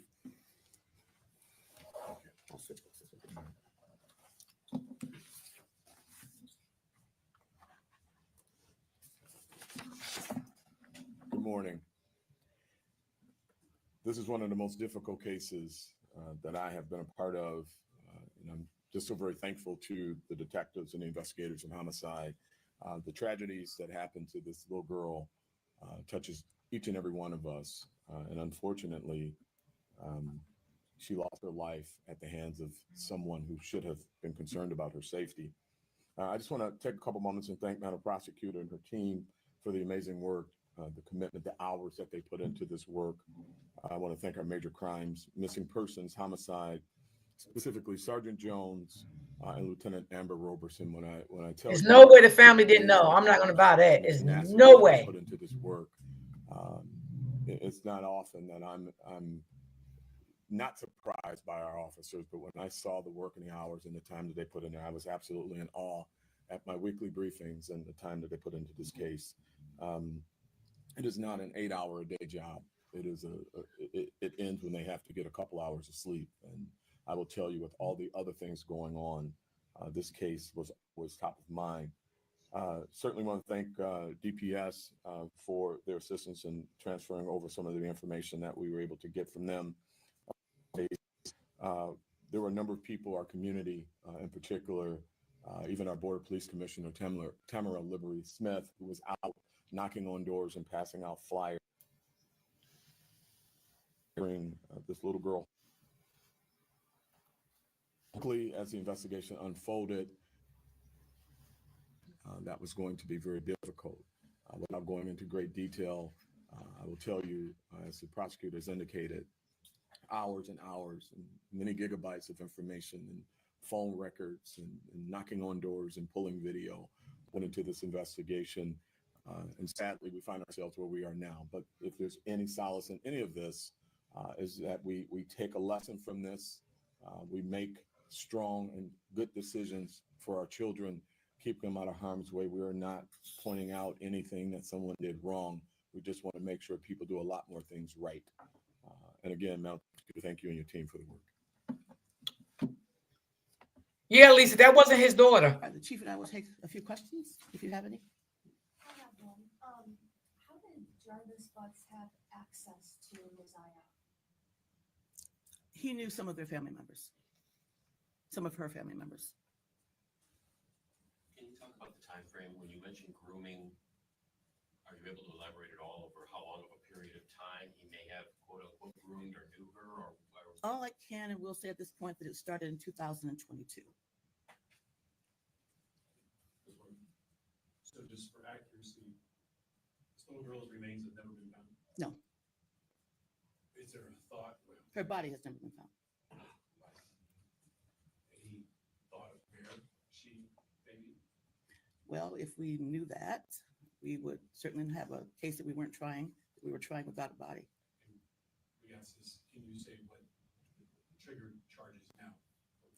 Again, there's an incredible amount of material. And one of the reasons why lately I've been giving out amounts of material that we've been going through, because I think people sometimes just do not get it or understand about all the work that it takes by the investigators and by the prosecutors to put a case like this together. Whenever you have a case like this, where there has been no body found, it makes it more difficult and much more investigation must be done because we have to be able to prove that the person is deceased. Are you able to say how long this suspect was on your radar when you really started locking in on him? No, by law, I can't really comment on that because that would leave me in a place where I can't talk about right now. Could things have maybe moved forward a little faster if the school police had got with Detroit police right away? Yes.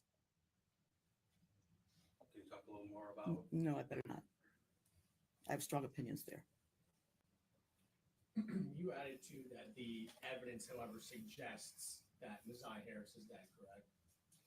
We are going to be able to prove beyond a reasonable doubt that she's dead, as we must do by law. You can't say why. Because no one's seen her, no friends, no family, no teachers, no medical conditions. Even on her birthday 10 days ago, she contacted no one. This was a child that never missed school, but the school hasn't seen or heard from at all again. This is a young girl who was very active on social media and crickets, nothing, since January the 9th of 2024. Anything from the defendant? And we have other things too that will come out in court. Any cooperation at all or utterances, statements from the defendant? I can't get into that. Without being able to speak in detail, I'm sure, do you have any evidence to indicate manner and location of death or where this might have occurred? No, because we can't do that unless we have a body. Mr. Butts is currently facing charges being prosecuted by your office. Can you talk additional charges before these? Can you talk about those at all? He is, and we next appear in court on Monday, January 30th. Have there been any other arrests made in this case? I don't think so. We just saw an unfounded rumor that there were family members arrested. Didn't know if you squashed that or confirmed that. It's an unfounded rumor. It's not true. Thank you. Do you have an idea of how long Ziyah may have been being molested? Again, the sexual abuse began based on the evidence that we have in 2022. Or at least the grooming began in 2022. Are you able to say how far along she was on her pregnancy? We don't know because we don't have a body. Chill. That feeling you get when you're on budget and on Cloud 9. Let Chill become your everyday state of mind. Tap to start your journey to a more chill financial reality. These are Ed Words of Wisdom by Edward Jones.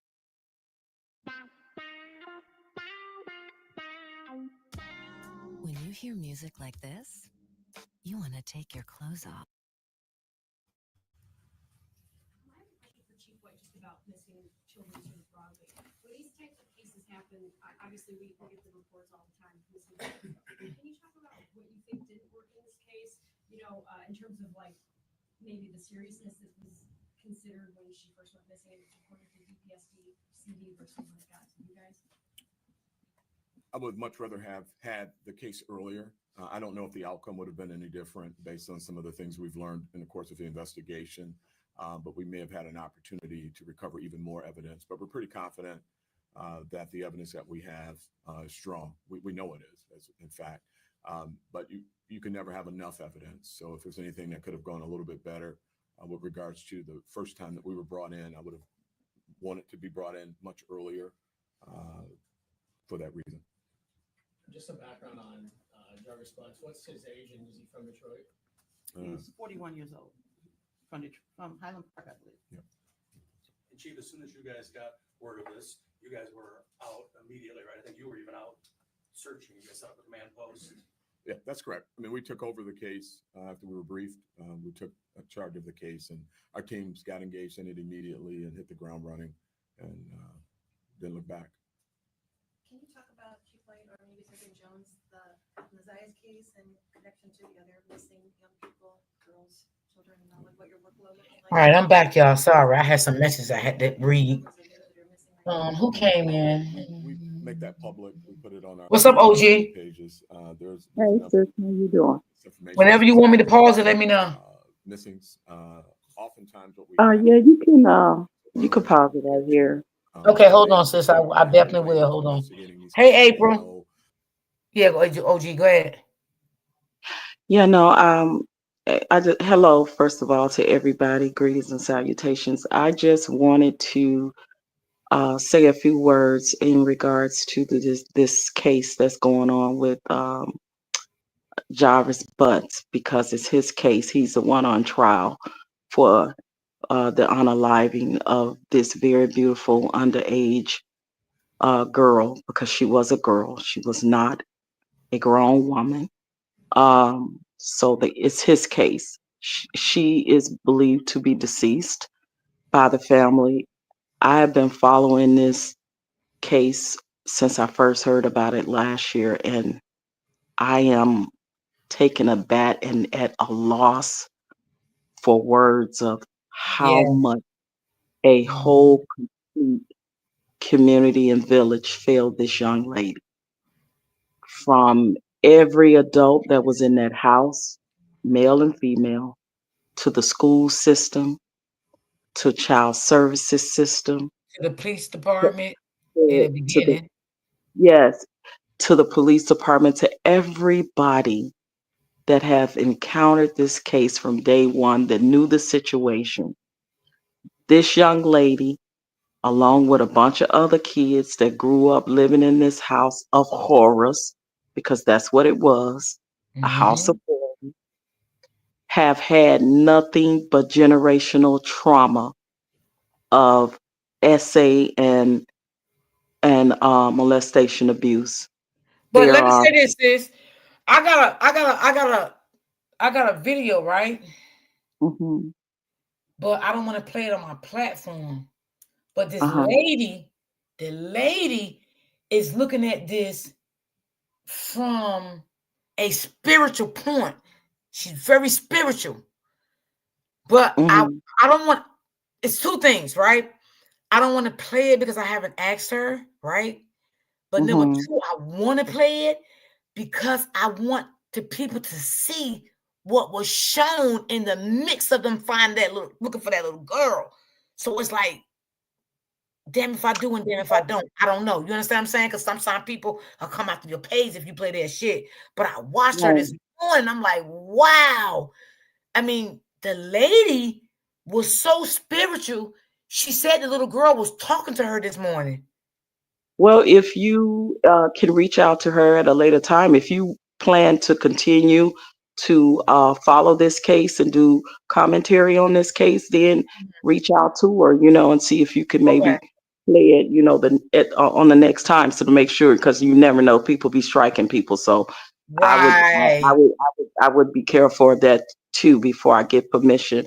But we can walk a certain timeline down of all the nefarious things that has now been discovered within that family, right? Within the family structure, within the evidence that has been found, because just because the body has not been found yet does not mean that he cannot be tried and charged and indicted and convicted on first degree murder charges, right? So not necessarily have finding the body does not mean he still can't be convicted, guys. So don't lose hope in that, because there is evidence leading up to that without them finding the And body. that's why he's on trial, because they know they got, because they do that here in Jersey. They don't have to have anything on you. Long as they got a reasonable doubt and they have evidence that you was there, you did this, they would take it to trial without whatever. You know what I'm saying? They can't do that in certain states. I don't know about every state,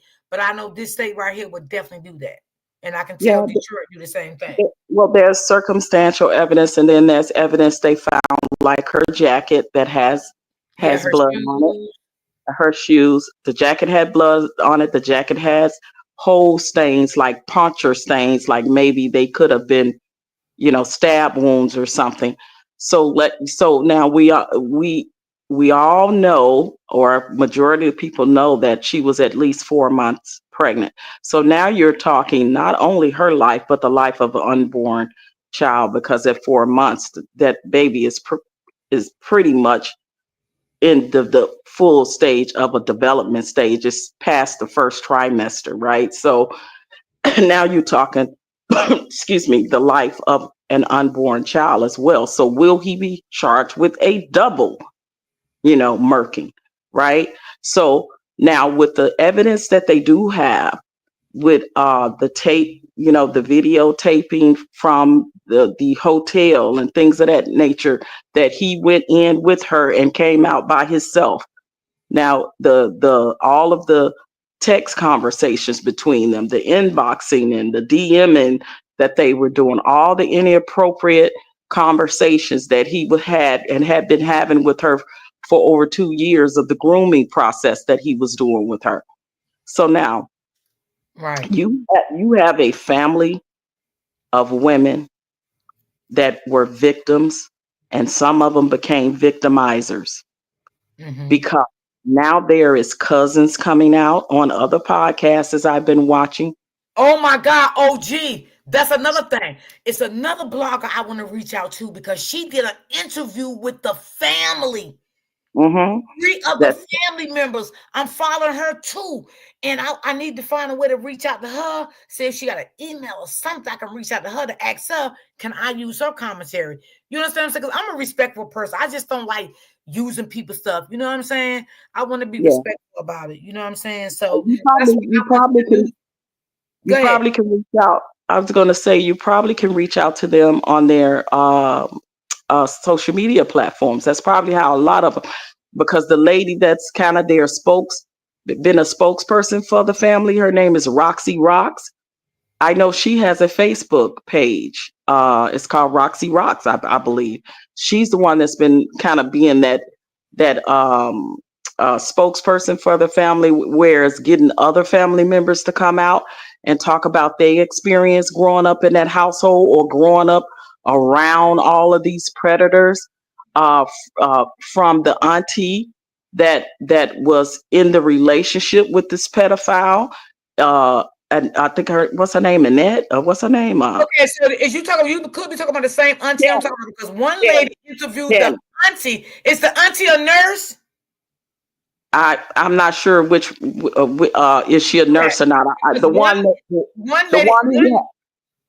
the one I seen, she interviewed the auntie and she interviewed the cousin, but the auntie trying to act like she didn't know what was going on. They was eating her ass up in them comments. Yeah, that's Shannon. Okay. Right, that's Shannon. Yeah. So that's her. Yeah. And I believe Shannon has a twin named Malika, Markeisha, something like that. Yeah. All of these women, they knew, because all of these women were victims themselves. And now a young lady that is a cousin by the name of Sierra came forward and allegedly has accused Shannon of doing something to her when she was a kid and saying that's the reason why she was bisexual. So let me tell you, there is a nefarious, horrific line of pedophilia in that family with women and men. And when women overlook it, I'm talking about the grandmother, Naziah's mother, who later got on drugs. Come to find out, she was essayed and M'd I think growing up. whole family The whole, almost the childhood. whole family of females, and possibly even some males. They haven't come out yet, but all females for sure, pretty much in that household, has been victims, and majority of them have became victimizers. And in order for Shannon to allow a known, and they all knew, Shannon knew, he told her about his past. Now it's come out, I don't know if you guys know, that Jarvis Butts was a victim that became a victimizer. He was I have a great. video of her brother, the girl that's deceased, the little girl. A video of her brother spoke out. Did you see that? Yes, I saw the brother, Naziah's brothers, but there is a young man that came on a platform, and he's from Detroit, and he said it was his mother that raped Jarvis Butt when he was 13, and they continued to have relations. And that's how Jarvis Butts became a father at the age of 13 years old.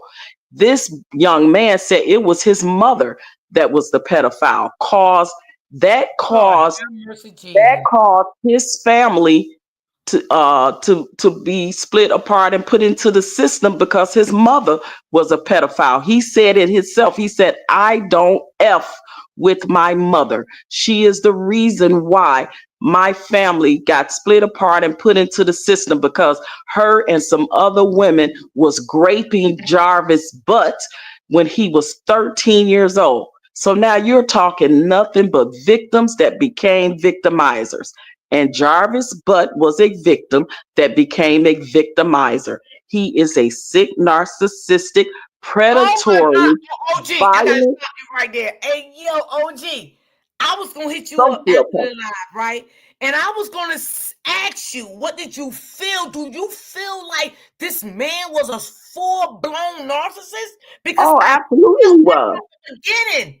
Not only a narcissist, he's a sociopath, and he's a predator. He's a pedophile, and he's a groomer. He is the most dangerous kind of narcissist at all. The Yes. ones that are sociopaths and psychopaths will unalive you. They are violent.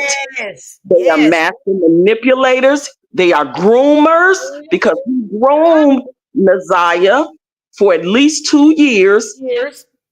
right? Yep. Grooming her. This is a underage, brain underdeveloped young lady who he's making feel like Exactly, he Lisa.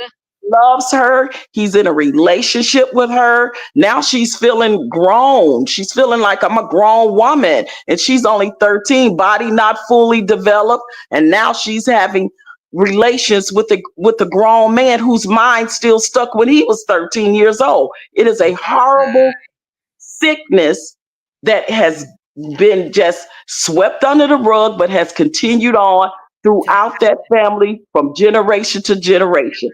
Shannon, Well, OG, I'm like, damn, I gotta call OG because I had already felt. I'm like, yo, I know my shit when it comes to a narcissist. This man is a stone cold, full blown narcissist. This is the worstest narcissist right here. Like, and you know what I'm saying? I was like, and I said I was gonna call you because I wanted to talk about it with you. But he definitely is one. And like I said, he is one of the most dangerous because he's malignant. He's a sociopath. He is a pedophile. He's a pervert and a groomer. Period, point blank. And those are the most he's not dangerous. even a covert narcissist, y'all. He's worse than a covert narcissist. And his actions of his whole life from the age of 13 on becoming a victimizer himself after being a victim, right? His whole life from that point was to get with grown women, single women for the most part, that had children, especially girls, so he can be in close proximity to their children so that he can groom and so that he can molest them. And he even did it to his own children. One of his ex-girlfriends had a 4-year-old daughter. He gave that 4-year-old girl an STD. 4 years old. I heard about that. I seen that. Right? And then a close friends and a 12-year-old daughter just went through this too, D. He currently in jail with a $3 million bail, just sick. I blame the mother. I blame the whole family for this. The whole. Well, yeah, because no one broke the cycle. No one broke the cycle. No one stopped the madness and said it stops with this generation. Like, I'm stopping it. I'm coming forward. I'm going to tell. I'm going to confront people. No one did that. And this is the result of when you continue to know things are happening, sweep it under the rug, don't say anything, don't speak up, don't say if you see something and you don't say something. This is the end result of things like that happens. Unfortunately, it took this young lady's life to bring all of this to light. And it's very sad that her life had to be taken as a sacrifice for all the nefarious, horrible things that went on in that house from generation to generation. Yes. And you know what, OG? I'm gonna send you that video, and if you can help me try to reach out to the young lady, I'm gonna send you the video and let you look at the video first. I'm gonna text it to you when I get offline, and maybe me or you can try to reach out to her first and see what we can come up with or whatever. You know what I'm saying? We can work on it behind the scenes.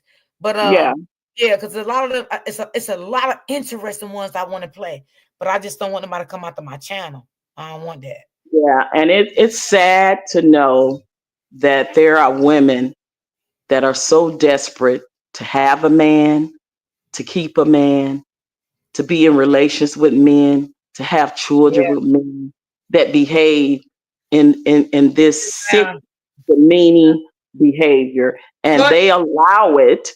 And they allow it because a lot of them women knew about each other. They knew he was a habitual liar and cheater. They knew that. These women knew about each other. And OG, can I say this to you? Let me just say this to you. Now, I'm just gonna say a little bit, right? Because I want you to hear this shit for yourself. Now, I'm just gonna say a little bit for you and the chat. Now, this lady, this is what she said. The lady said, y'all, and when she said it, y'all, I just cried. I couldn't believe it. The lady said, when that baby was alive, the grandmother was there. The grandmother knew, y'all. Now, OG, I'm going to stop right there. I ain't going to say nothing else. I'm going to send you the video. She said the grandmama knew everything. Now, I'm going to say, I'm just going to send it to you. Okay, send me the tape. I'm going to say that I do believe for sure Shannon knew. And I believe that the grandmother suspected it. These are all women that grew up in. No, OG. No, OG. Don't say she suspected. I believe the grandmother knew for the 2.5 years that that man was messing with that granddaughter. I believe it. I definitely, and I'm going to stand 10 toes down on it. I believe she knew. I believe she was scared because she was scared of that narcissist man, didn't know what may happen to her and the rest of those children in that household. Because let me tell you this. Now, you can correct me, OG, because you know I don't mind that. And now, this how I feel, right? If you got 5 kids living in one house, right? Or 6, I'm using this as an example. And the father is knocking at that door every day. And he's coming to pick up one child every day and hanging out with this one child every day. He's not coming in the house. He's just ringing the bell to let y'all know the child, send the child outside. What do you get from that? I mean, you didn't see. Now, wait. Now, hold on. Now, was this Naziah's father knocking to come and get her, or you talking? Not the father, because you know that's not a father. You know what I'm talking about? The man that was doing the stuff to her. I'm talking about that man. Oh, okay. So he's considered like the uncle because I guess he's going with the auntie. So I guess okay. So now if this is the case, yes, because why would a woman, any woman, grandmother, mother, sister, aunt, I don't care if you are a mother or not of children, there is a thing called common sense. There is a thing called critical thinking skills. There is a thing called intuition that we as women have to know that something is wrong with the behavior of a man that wants to hang out or come and pick up a underage girl. I don't care if he's talking about, I want her to clean up my auto shop. I'm paying these girls to come and clean up. That is inappropriate. And if women are sending their daughters or their sons to these places where around total adults where they're not there to chaperone or see that situation for themselves, it's inappropriate. Thank you. I don't care who it is. It's inappropriate. So if that is the case now, if that is the case, then absolutely the grandmother knew something. Absolutely. One of those videos that I played, right? What somebody, I think it was the daughter testified, and the grandmother said, "Did you ever let him in when he was knocking for this?" I can't get her name right, but the little girl, Ziyah. She said, "No, I never let her in, but she used to always go out there and meet him. She'll go in the truck, right?" So the grandmother testified that and said that? The grandmother testified on the witness stand and said that. So now I saw her. Hold on. I heard her say he never came in. He always stayed in the car and pulled up when he was coming to see Shannon or his kids. Now I heard her say when he would pull up and wouldn't come in when he came to see Shannon or when he came to see his kids would come outside. Now the girlfriend, I guess that's the girlfriend that he got the kids by. They asked her, "Did you ever let him in?" She said, "Yes." She let him in, you know. Okay. She would let him in, But the grandmother didn't let him in. I felt that kind of weird. Like, why would you let him in and the grandmother never let him in? The grandmother only let the look. And I don't know why I'm keep saying father because it's not her father. But I guess, because of all the shit's going on. She let the little girl go out. She let the little girl go to the shop, clean the shop. After school, she knew the little girl was at the shop, cleaning the shop. Like, grandma, you didn't see nothing wrong with this, and this Yeah, not it starts with her first because it starts with the grandmother first because she had custody, right? Exactly. Didn't she adopt her or got custody of her or took over guardianship or something? Yeah, Okay, from her daughter when her mother was out there on drugs. So yes, okay, starts with her first. Absolutely, she's the blame first. You got to start with the one who was the legal guardian of Naziah, right? And then from there it goes to the responsibility of the rest of the adults in that house. Now, obviously, she had some type of closeness with Shannon and Shannon's twin sister, Marquita, or whatever her name is. She had close proximity and relationships with these other adults too, right? Because when she disappeared, and this is another thing that baffles me, let me know that these women are some of the most toxic and atrocious women ever, is that you went to sleep knowing that girl was missing, and then you didn't go to the police station until the next day. That is the most sick thing I have ever heard in my life. This is a bunch of toxic, sick, drama-filled generational curses of trauma in a lot of households. But unfortunately, Naziah's household has come into the light to bear light on this, because this is still happening right today in other households all over, in different countries, in different cities, in different states. All over, there are Naziahs out there. Absolutely. Because I don't understand. Like, this girl had homework to do. You never asked her what's homework for the day. You never was preparing dinner. They take their baths, get ready for the next day. She was getting off the bus. He was picking up at the bus stop. Like, you didn't see nothing wrong with this as a grandmother. And that was the only one he was coming to do this with every single day. You didn't see nothing wrong with that. I just don't buy that story. Absolutely. You're absolutely right. It was inappropriate for her and the other young ladies to go to that auto place and quote unquote clean up, because that was the grooming stage. The 9-year-old that got on the stand and testified, they didn't show her face, but she talked about the time when she actually witnessed Jarvis essaying Naziah and her other 9-year-old cousin. And then she testified, and he tried to do me, but I said no, and I asked him to take me home, and I started crying, so he took me home. So he was grooming these young ladies. She actually witnessed 2 essays, and then he tried to essay her, and she said no and got lucky, started crying, and I guess he just went on and took her home. Yeah, I'm like you, April. Probably was paying the bills in the house. Probably was giving the grandmother money so she would keep her mouth shut. Because there's no way in the world that the grandmother did not see no red flags in this mess. Oh, they saw red flags. All of them in there saw red flags. Everybody in that house was nasty except those kids. They saw red flags. If a 9-year-old can get on the stand and talk and speak with sense like that and tell what she saw, doggone well, adults don't have to see as much as she saw and know that there's red flags.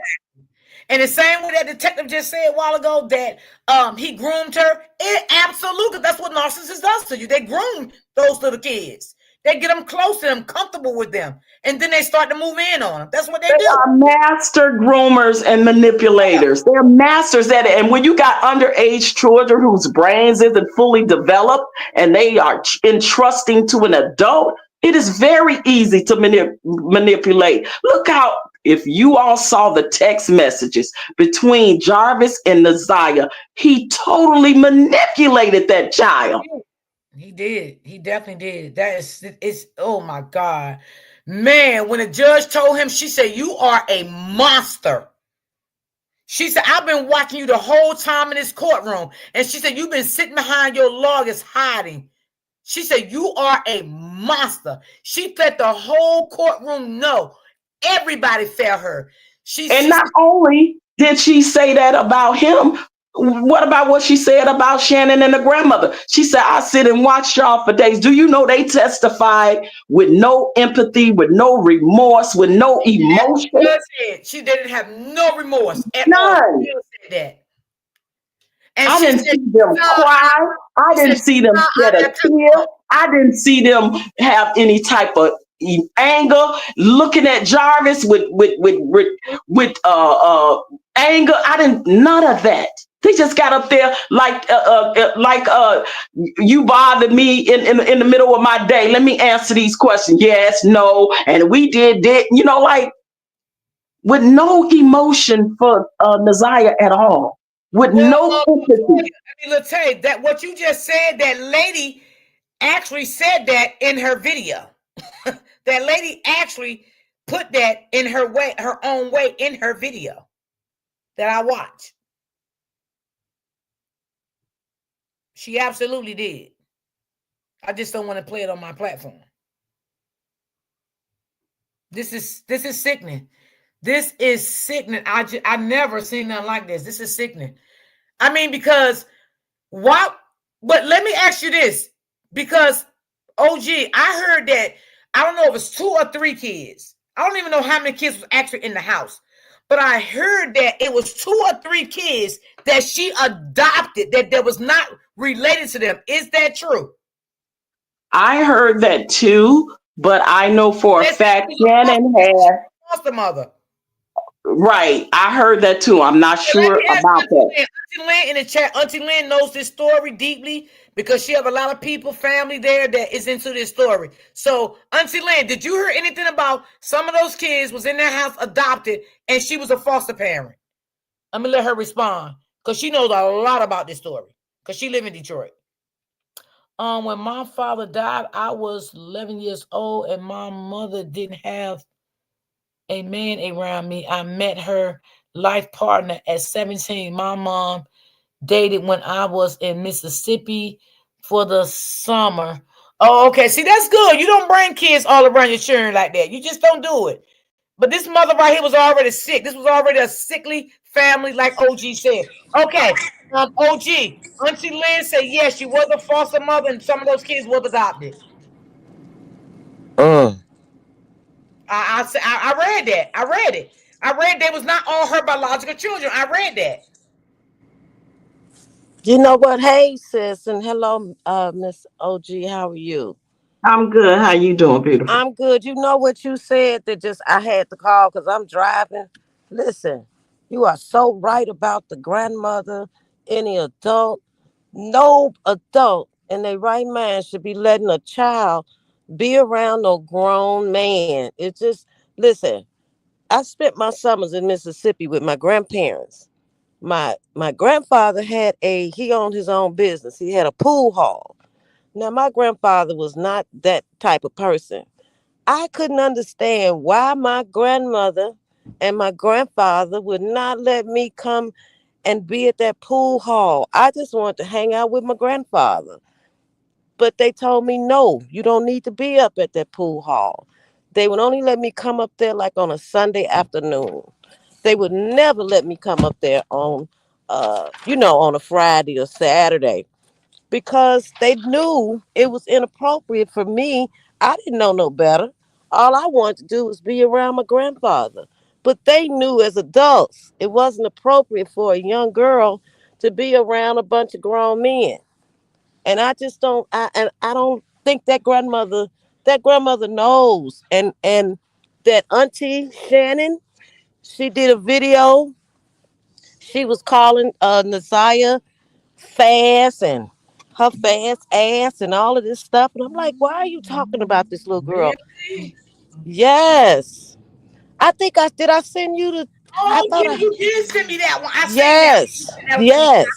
yeah. How you this happened to this child and you sitting me talking about her fast ass because she didn't She come was home. saying that. She was saying that because that she considered her niece her competition, like a grown woman, like she's Exactly. competing with a grown woman, and that's why I say Uh-huh. Shannon's behavior is it's nefarious. It is the most Yes. despicable, toxic thing I have ever in my life. But see, Shannon was a victim that became a victimizer herself. That is why her Yes, mindset is the way it is. exactly. And I honestly believe it because Shannon has a 1 year old, a little, she just had a baby about a year or two ago. I believe that Shannon had something to do with that little girl being unalive because that would mean that they was both pregnant around the same time. If you do the math, I Mm. think she was jealous because she knew what was going on and she knew that girl was pregnant and she was pregnant. Cause how long ago? How long has Naziah been? Did this happen? Wasn't it about a year ago? 2 years? No, it was a year. This year on the ninth made a year. Yeah, a year Okay. ago. Yeah. And Shannon has a child that's like what, a year old, a little Yeah, over about a a year year. old. Okay, so do the math. That's all I'm gonna say. It's just sad. It's just sad and disgusting. It You is. know. Yeah, that Yeah. whole family is sick. That whole family is sick. That Yeah. They whole all sick. yeah. Yeah. Grandmother need to be Yeah. ashamed of herself. I mean, it's She just was probably getting a hard check. to get stuff. She was probably getting a check for all them kids she had in their And house. then she got up on that witness stand trying to make it look good. Yeah, I wake them up every morning at 6 o'clock. Make sure they We get this pray. together for school. We pray. Uh They huh. love breakfast. Uh huh. All that was Uh the huh. stuff off to make her look good on that witness stand. Girl, you are a demon. When she said she prayed, I said, yeah, Lucifer was once an angel. So what that mean? Okay, because you prayed. That That don't part. mean nothing. That part. Okay. She can miss me with that. I pray, we this, we that. And then if my baby was missing, if my grandchild, I don't have any, if my children were missing at 12, 13 years old, ain't no way I'm going to bed and going to sleep. My head would not hit the pillow. We would not rest That's what I'm until, saying, Miss yeah, Davis. And I know some states you gotta wait 24 hours when you report a missing uh-uh. report. But some people will still call the police. They don't care, so at least they will have records. She lied on the witness stand and said that She I think did. the judge asked her what did she do when she noticed the little girl didn't come in. She said no. The daughter said they went out looking for her. The mother said she went out shopping. So which one it was? Right. She said she went out shopping. Then she said she went riding around looking for him. Then Yeah, she the daughter said said that, yeah. But the yeah, she grandmother didn't said, know. I went out shopping and came back and asked my daughter, was she in the house? And her daughter said no. And my daughter asked, said, was I gonna call the police? And I said no. I went up to the school the next day. You gonna go to bed sleeping comfortably at night, knowing your granddaughter is missing, didn't get off her school bus. You're gonna wait till the next day to go up to the school. What the hell make you think the Mm-hmm. school was gonna do something? Even though they did call the Right. police, but as a guardian, as a grandmother that you had over that granddaughter, you should have been the first one to take the first protocol by calling the police. And that's what makes it look so suspicious to me. Yeah, she lied and said that she didn't know what Jarvis's body shops or whatever it was where they were, but then she knew what the old one was and where the new one was. So it's like, you know what, you're not a good liar at all. So she Yeah, I lied on think that she witness was getting stand. money for well, I know she probably was getting money for maybe the foster children. Now I don't know after you adopt foster children, will the state still pay you? Because I think after you adopt them, I Nah, guess once you adopt them, you have to take care of them on your own. Yeah. but But did once she adopt Naziah yes, or was she just a guardian? no, two of those kids in that house was not her children. Okay. Meaning there uh was no kin to the family. Period. She was a oh. foster mother, and she adopted those children. Oh, okay. Okay. But the other children, Wow. I guess they was in the family. But the other two of those kids was not in the family. But even if they in the family, if she didn't adopt them, she would get a check if they were But they in the said she was system. getting the check for the girl the one that's deceased. Yeah. Exactly. So she was worried about the money. She was getting that money. She wasn't, you know, she was interested in getting that check every month.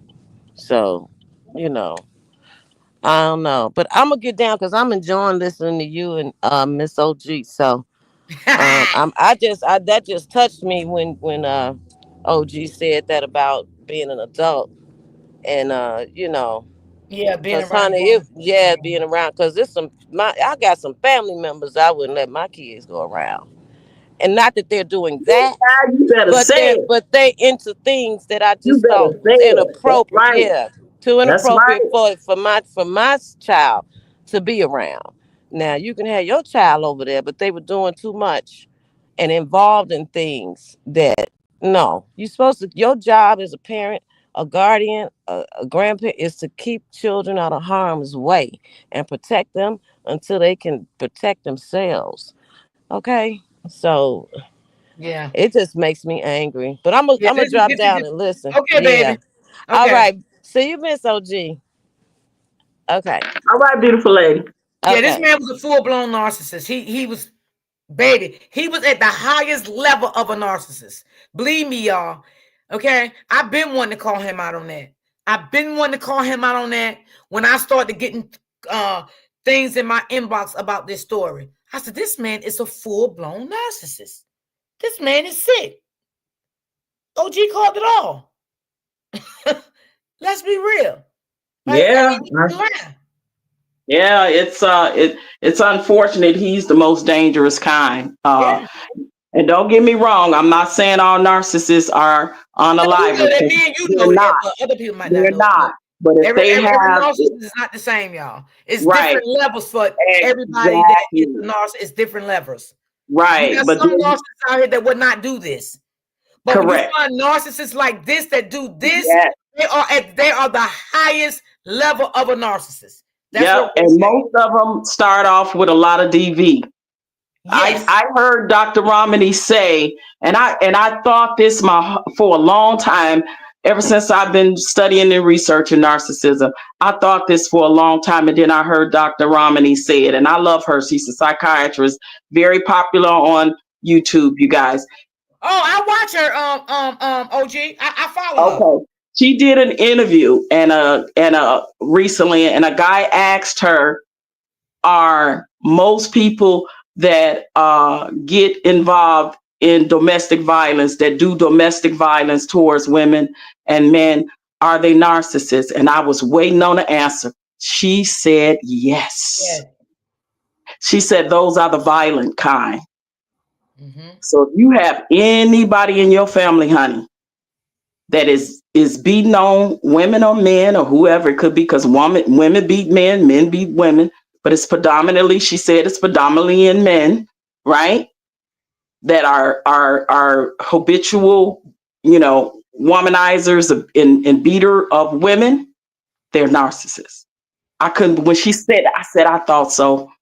I thought so. They are the violent ones because eventually, as they are continuing the domestic violence towards you, and then the threat starts with I'll unalive you, they mean it. Mm-hmm. They mean it. They do. So Jarvis Butts did the unthinkable to keep his secret. Now I'm gonna tell you my theory on what I think happened. I think that he took that young lady, that beautiful soul, that beautiful baby girl, Ziyah, to that hotel to try to conduct that abortion himself. I believe I that. was thinking that too, sis. I was thinking that I too. believe that he And I tried believe it was not successful. And because he was everything went to the researching left. it. He was researching it, and I believe something happened and it went left, and he ended up unaliving her because Yes. That's what I believe too. I believe that she had started hemorrhaging, and he panicked and couldn't do nothing about it, so he finished the job. Now I'm just gonna tell you that's what I No, believe. because I had that on my mind too. I definitely did. You know how we do as empaths. We think we don't leave nothing out. You know how we do, right? We think about everything. Exactly. Everything we think about. Like when something happens, sometimes we'll be like, well, right now, everybody a suspect. That's how we do as an empath, because we really don't trust people anyway. So I was thinking that already. Yeah, because he was researching all these different ways to have this, to abort the child. all these different ways. And I'm gonna tell you something else I also think.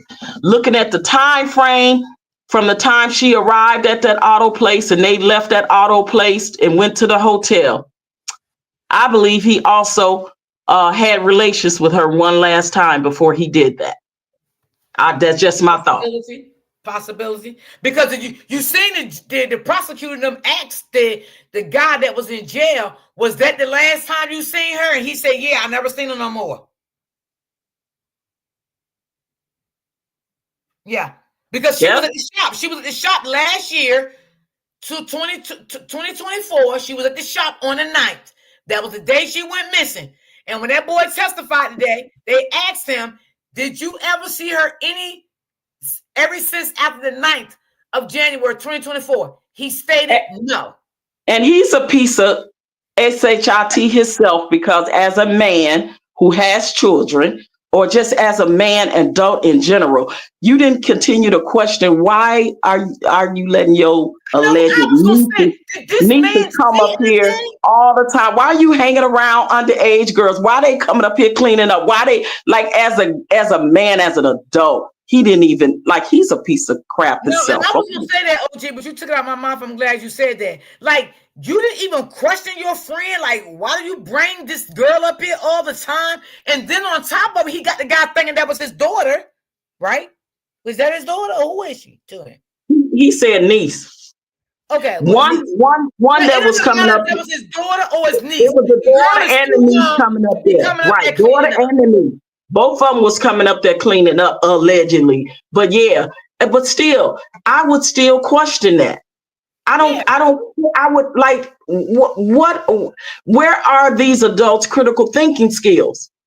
And then not only that, OG, if that was anybody with a right state of mind as a man, I would told him, yo, look, son, I don't feel comfortable with these little girls coming up and cleaning up. Exactly. You know what I'm saying? Let's hire somebody as an adult to clean up. You know what I'm saying? And listen, remember when he said he was fixing his baby's mother's son, his son's grandmother car.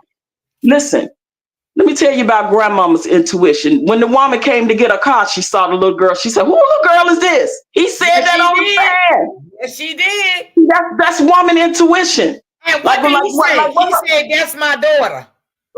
Like, what's up with it? Like, who little girl is it? Like this, that's intuition. That's what we do as women. That's what we do. We question things when it don't look right, when it's inappropriate. He said, my grandmother asked, who's this little girl? What's she doing here? Yeah. But see, another thing, because when Jarvis' sister, who knows him very well, testified and said she saw Naziah getting in and out the car, and then Naziah was actually walking in front of her across the street to go to the gas station. You know your brother. You said nothing. You did nothing. But now you're on the stand crying. I'm sorry, it's too many adults that saw this situation and knew it was inappropriate and said and did nothing.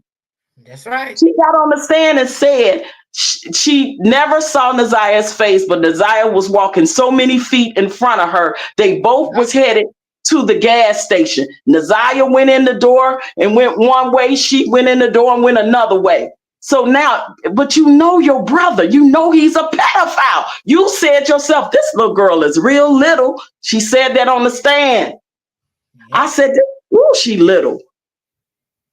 Come on. You know a little girl when you see one. Yeah, you know your brother. Yeah, this is just heartbreaking for real. It's too many people failed this young lady. Too many. That's right.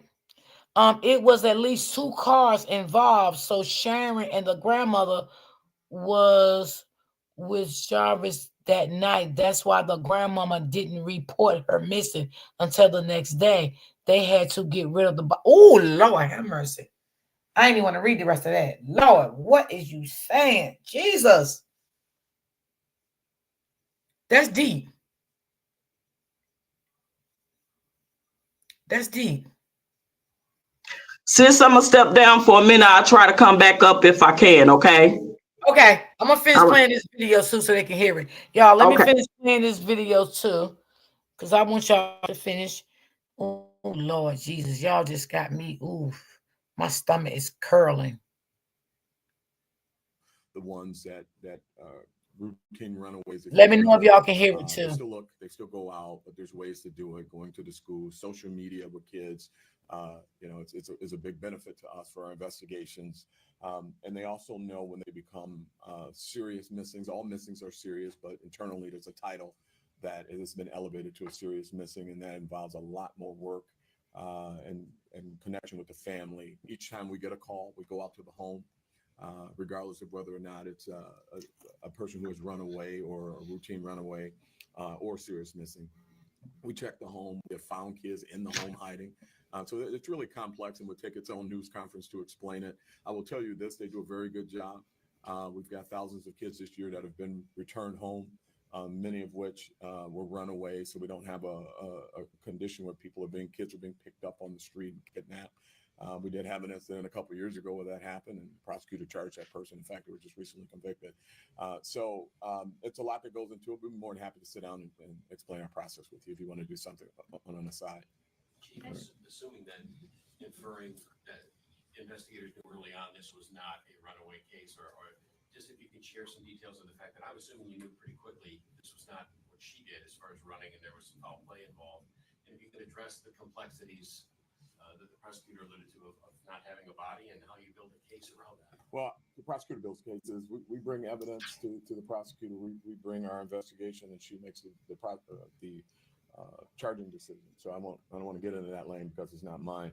I'll tell you, as I said earlier, the prosecutor's alluded to a lot, and there's a lot in the press release as to what goes into it. These folks looking at hours and hours of video evidence, and as the prosecutor indicated earlier, I don't think people recognize in this new age of modern technology what that has done to investigative process.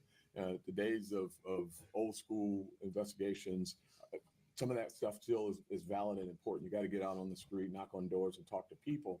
But what the digital world has brought us is new opportunities to find additional information and the cadence in which people communicate, right? Every one of us have these things in our pocket called cell phones that we use for everything.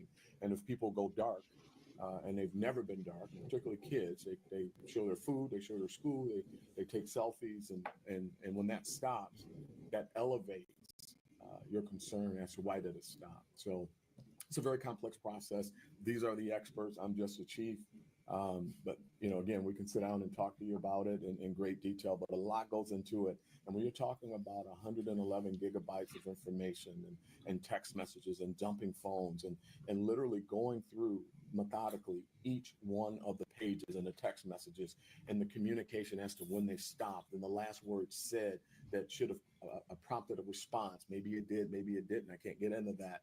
All those things elevate your curiosity and brings you into other areas. So it takes a lot more time, but when you get it all right and you pull all the things together, you become as confident as we are now with this case. And we're very, very, very happy that this predator, this child predator, will not be able to hurt any more children and frankly, any more women, because we know that the women were a pathway to the children. That's that. Period. And I'm going to stop there before I get in trouble with the prosecutor. He said, I'm going to stop there. Are there any other people that are close to her family that may be charged? This investigation's over, and we have charged the one and single person that's responsible for not only her death, the evidence show, but also for the sexual assaults that we have charged today. And what are his priors? Oh, I definitely can't go there. I'll lose my law license. Chief, some of Ziyah's relatives said they previously had talked to CPS about allegations of sexual abuse, both Ziyah and other kids. Did that ever make it to your office? Is that something that police have investigated before? Yeah, let me just say this, that if anyone that is watching this press conference right now or reads any of the coverage that I'm sure that you will give this, has any reason to believe that they were a victim of his or that they know something else, we certainly welcome them to contact the Detroit Police Department. So you can't say if there were any previous reports on that? No. Has Mr. Butts made any admissions at all? We can't talk about that. Thank you.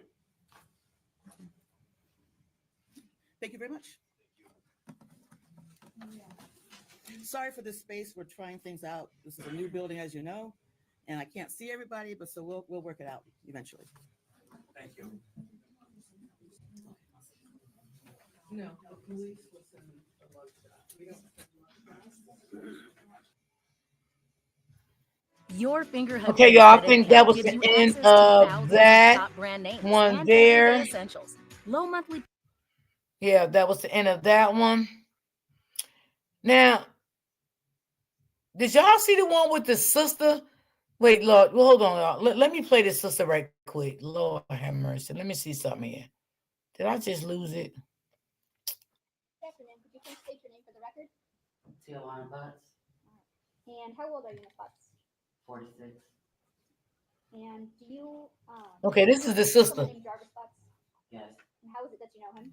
he's my brother. Okay. And how old is Jarvis Butts? 42. And do you know his birthday? Yes, When's his birthday? November 21st, 1982. And do you see Jarvis Butts in the courtroom today? I saw him walking in.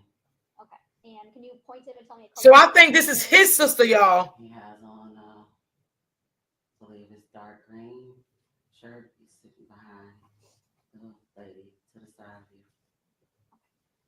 And you're under with the record reflected when it says identified the defendant in this case? So reflective. And just to be clear, you said I saw him walking in. You saw him when you were walking in or when he was walking in? When I was walking in just now. Thank you. And Everybody make sure they hit the like button. He worked at a shop on Warren and F, called Frank's, and then he moved to a shop on Hopper and Connors. I don't know the name of it. And Ms. Butts, do you remember talking to Detroit police back on February 26th of 2024? Yes, And what's the reason that you went and talked to Detroit police? I had reason to believe that I saw Ziyah the day she went missing. She like she ain't want to say that. Tell me about that. What makes you believe that you saw Ziyah on the day she went missing?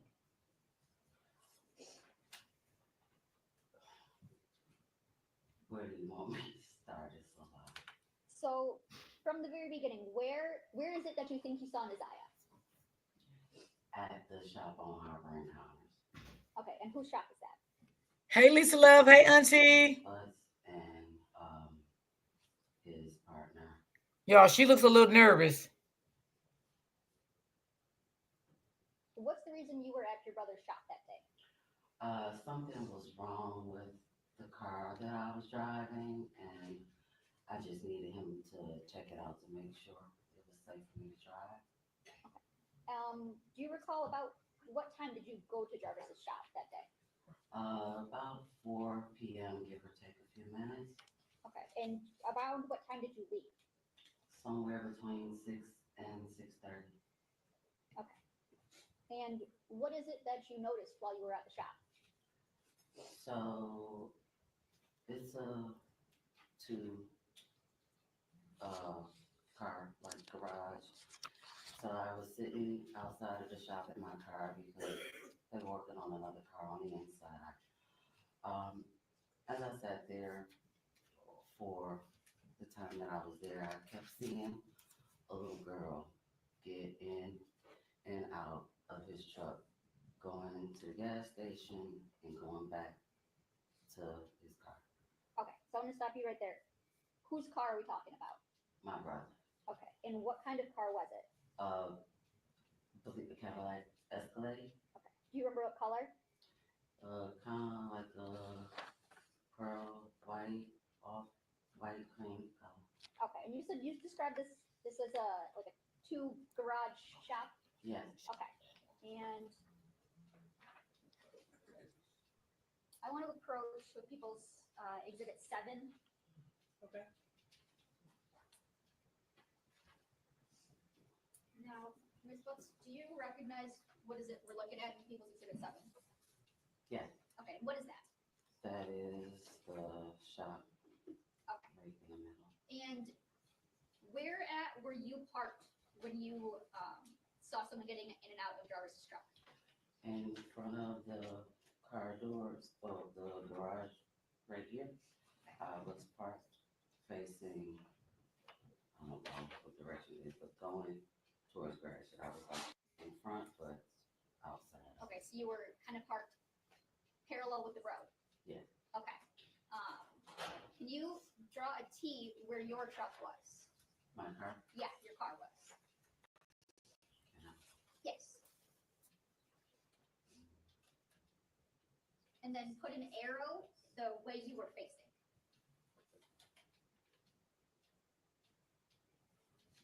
And where is it where that Jarvis's truck was? Just put a J where Jarvis's truck was. And what way was his truck facing? It was facing my direction, so the front was Towards you. Okay, so put an arrow for that direction. Okay.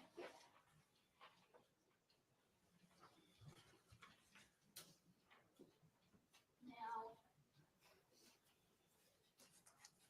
do you get a look at this little girl that you see getting in and out of his car? I saw her, as she was walking. I never saw her face. Did you see any clothing? I did. Okay. Did anything about the clothing stick out to you that you remember? I just remember her having on a colorful jacket. Okay. And what door, which side do you remember seeing her getting in and out of Jarvis's truck? Or did it change? I don't really remember. Okay, that's okay. So you said you mostly remember a jacket, a colorful jacket. Yes. Okay. Now, I'm going to show you what's marked as People's Exhibit 2, which is already admitted, and People's Proposed Exhibit 10. You under my approach? Yes. Handing you what's marked as People's Exhibits 2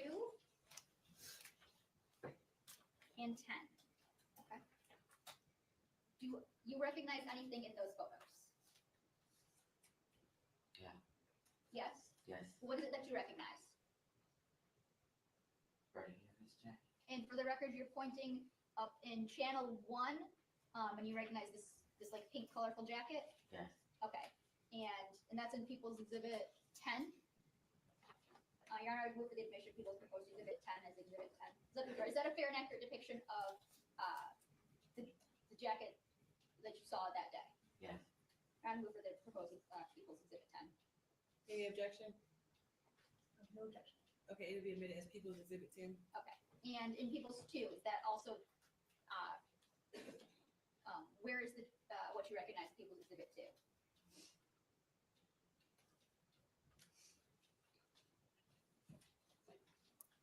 Looks like channel 2 here, maybe. Okay, facing the back? Yeah. Okay.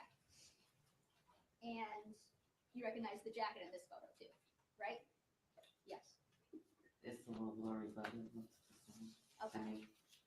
And what about in channel 1 of Exhibit 2? It would be this one right here. Okay, and it's fair to say that's the back of a jacket? Or it seems to be the back of a jacket? Okay, thank you.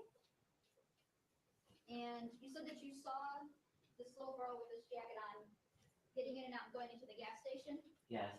Okay. Did you know who this little girl was at the time? No. Okay. Is there a time that you ever get out of your car? Yes. And what do you do? I needed to use the restroom, so I asked his partner if I could use the restroom. He told me to go and tell him in the gas station. And as I was walking towards the gas station, she was walking in front of me going into the gas station. So about Mm, how mm, far mm, in mm. front of you was she? A child at a shop every day. This is just unbelievable. Where the gentleman in the gray blazer is behind you. Maybe a little bit farther, I'm not really sure about that distance. From where you are to him?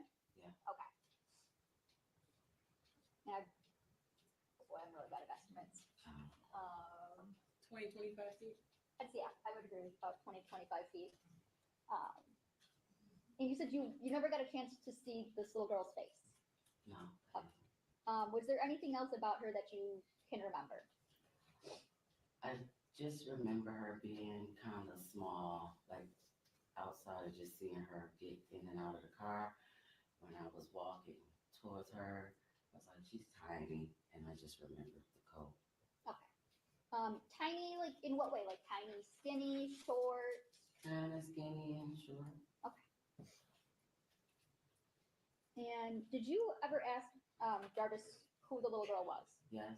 And what did he tell you? He told me, and I can't remember if it was this exact word or he said is my partner's niece, or he said it was King's niece.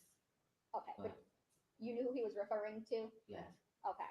Oh my God, he lied and told his sister that that was his partner niece. Damn. And what is it that made you think something? Was there a time where you thought something different? Yes. Okay. And what is it that made you think something different? I received phone call, well, a video call from one of his kids' mom, and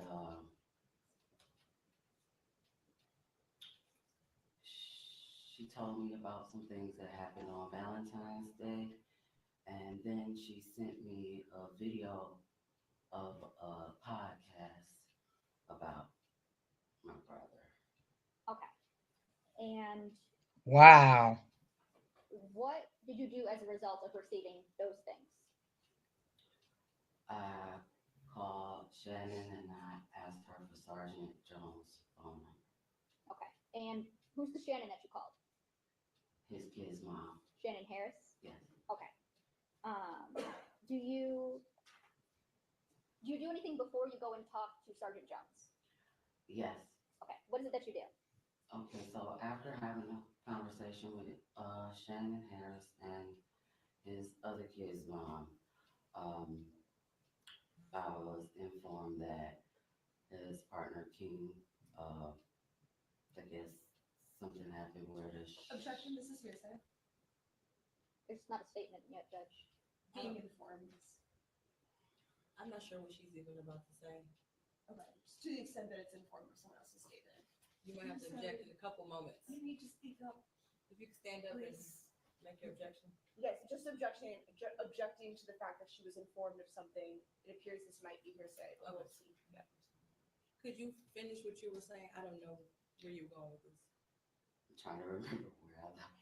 Okay, so after talking to Shannon Harris and his other kid's mom, I was informed of some things that had taken place. I think Valentine's Day. So they told me. Okay, Hollywood. Thank you. Love you, King. That is, Point, this is hearsay. They told me in the lack of personal knowledge the things that she was informed of. can I finish? 1 second. What is an objection? I'm sorry. The witness has to stop talking. Y'all confused me, lady. God, Lord. You go and talk to someone else. Yes. Okay. Who do you go and talk to? His partner, King, Okay. And where is it that you go and talk to King at? at the shop on Harbor Encounters. Okay. And without telling me what King said, kind of describe what was your conversation about? Well, I went to see what happened and what was going on.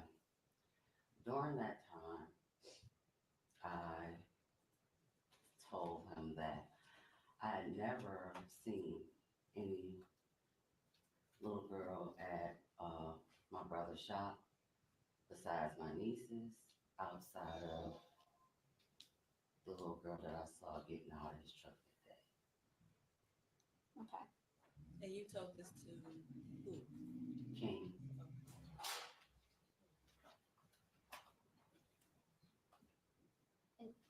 Who is King again? His business partner. Okay, and do you know his government name? I believe it's Cordero or something like that. I just always call him King. Okay. So you went and told him that you hadn't seen anyone out at the shop besides your nieces and then the one little girl you saw that one day. Yes. Okay. Did you ask him about that little girl? Well, I didn't ask him about it. After I said that to him, he told me. Objection, Your Honor, this is going to be hearsay again. Judge, it's going to go to the effect on the listening. There could be an exception. I don't know what she's saying. So you might as well just stay standing up. Go ahead, say what you're going to say. After I mentioned to him that I had only saw my nieces and one particular little girl, he then told me that that was Ziyah that I saw that day and I was there. I would object then, given now that she has testified to that it is hearsay, that it is being introduced for the truth. And Judge, I would say that it's actually a statement of identification.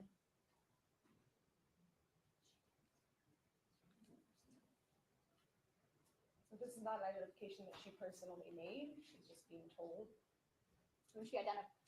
I mean, she identified that that wasn't her niece, and her brother said that that was King's child because he couldn't tell the sister that was his child because the sister know his kids.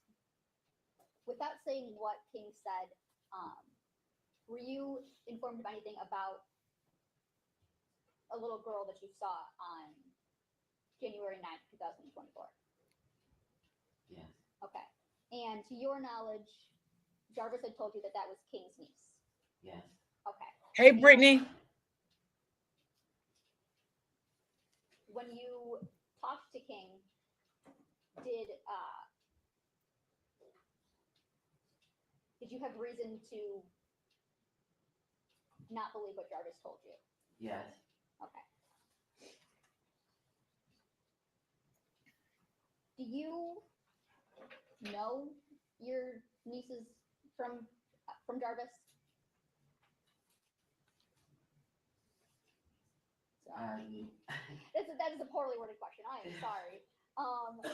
If that was your niece, would you have recognized her that day? Yes. Okay. And you did not recognize this little girl as your niece, did you? No. Okay. See?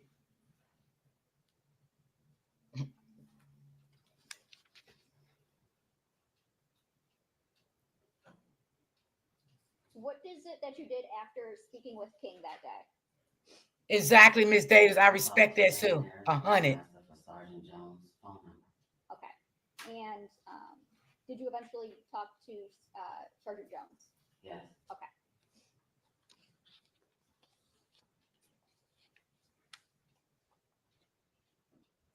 Yeah, I respect her for that too. You know what I'm saying? Because you got some sisters would have covered up for their brother. But this is a situation here you don't cover up for nobody in your family. I don't care who it is. We're talking about a baby. Sorry about that. What day was it that you went to the shop and saw the little girl? And thank you, Miss Davis, for always addressing my panel. I appreciate you. Can I ask you a question? I didn't remember the exact day at that time. Okay. What is it that makes you believe that it was Ziyah Harris that you saw on that day?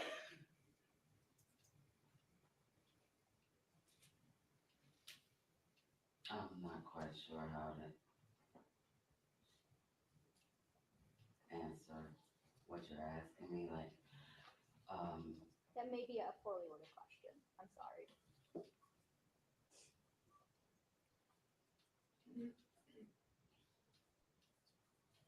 Can I just have 1 second, George?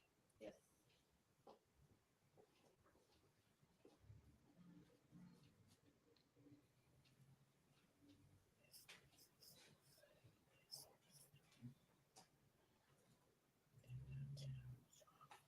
Miss Brittany, yes. Go back and watch the replay. I just had a full panel talking about that. This man was a big narcissist, but he was the higher level of a narcissist. And the day that you don't head right now, but it is revealed in your phone locations? Yes. When you get time, you can watch the replay.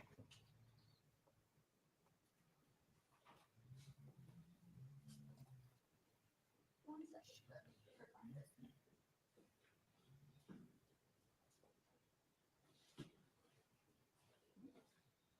Oh, they're harassing her, auntie? Well, I'm not surprised. That's because she testified against the brother.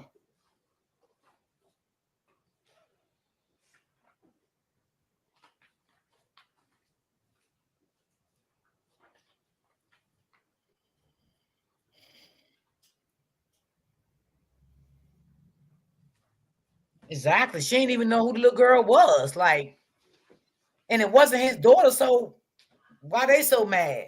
I'm glad she came forward. And if Sharon didn't want her to know, then Sharon shouldn't open her damn mouth. She opened her mouth first, and I'm glad she did, because this lady came forward.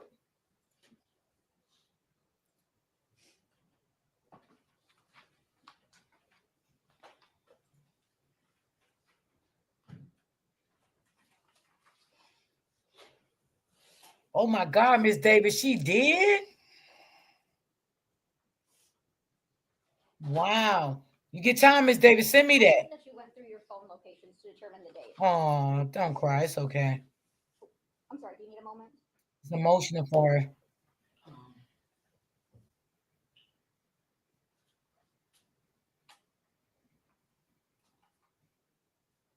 I believe February, I think the 24th or the 26th. I can't remember the exact date. Okay, that's when you would have went through your phone to find those? Oh, okay, Auntie Lynn, I got you. Did you also go through that in your interview with Sergeant Jones? Yes. Okay. And did you give Sergeant Jones permission to look at your location data? Yes. Okay. And your phone kind of extraction in general? Like to go through your phone for the data? Yes. Okay. Wow.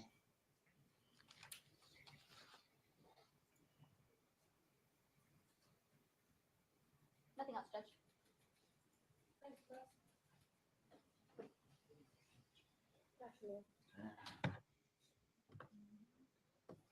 So you go to the shop where your brother works periodically, right? From time to time, yes. You've been there prior to the day we've been talking about today? Yes. A couple times at least? Yes. And you've been back there after? Yes. But the day we've been talking about, that's the only time you ever saw a child there? That was the only time I saw a child I didn't recognize. Okay, so you had seen other children there before? Yes. Okay. When you say that you recognize, these are who exactly? My usually? nieces. And when you first arrived at the shop that day, Jarvis told you that he wasn't going to be able to work on your car? No. No? Did you ask him if he'd be able to? Judge, I think this calls for hearsay. They can't admit statements of the defendant. I'm looking more so from her own statement, actually. From her We'll what? start with her own statement. Okay. Did you ask him right away if he would be able to work on your car I talked to him prior to coming to the shop. before you arrived? You asked if he could work on your car that day? I asked him to look at my car that day. Okay. Did you arrive at the shop with the understanding that he would or would not be able to? I arrived at the shop knowing that he was going to look at my car. Okay. One moment.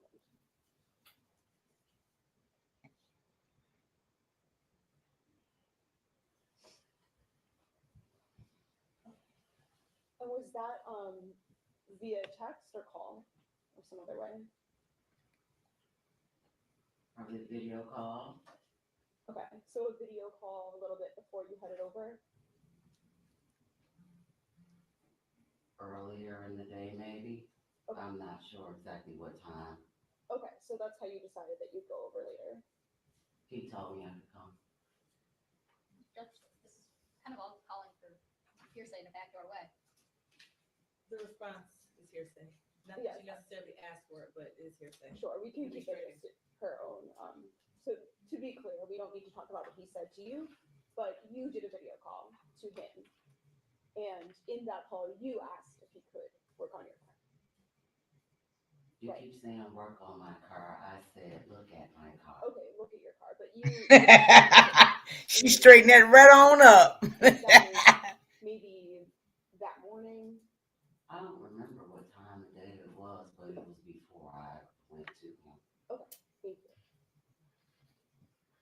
Okay, and as you were saying, this day, I think you said you saw some other children there at other times, but this particular child, you only ever saw this child on this particular day. Yes. And the whole time you were there, from your testimony and from that police interview, you said that you never saw her face. Yes. And then you did also see some news stories about this case. Yes. A 12-year-old girl, auntie. She been missing since November the 9th of 2024 and 2025 or the 9th of this year made a year. Sure. Her brother, the lady on this stand, her brother unalived the little girl. Well, I was sent the podcast after some other things that was told to me. That's when I received the podcast. So initially, between the day you were at the shop, right, and then until you started to see that news, at first you didn't make this connection that maybe she was anyone in particular. Not at all. Okay. And then through seeing that news, those podcasts, that's when you started to think she was. That's not the reason why I thought that. No, but that's the timing, or it's not? I guess you could say that. That's when you started to, at least when you saw those things, that's when you started to wonder. I was wondering before I saw the podcast. Okay. In your police interview that you did you tell them that at first when you saw the news, you didn't really make a connection because of not having seen her face? Yes. Okay. So that interview was on February 26th, 2024, right? Yes. And you were having some trouble remembering some of the specific details from January 9th at that point? Not so much as remembering maybe the order I remembered it in. Okay. Were there some times, at least though, when you were asked some questions and some details that you had to say, I can't remember some things? I can't remember. What's up, Shelly Shell? Would you agree that at least? I mean, Shay, what's going on, boo? Okay. Happy Monday. I was just saying. Probably did. I guess it would be safe to say because I didn't know. Okay, so you think it's safe to say that at that point in time, there are at least some details you were having a hard time, some questions you couldn't answer. I can't disagree.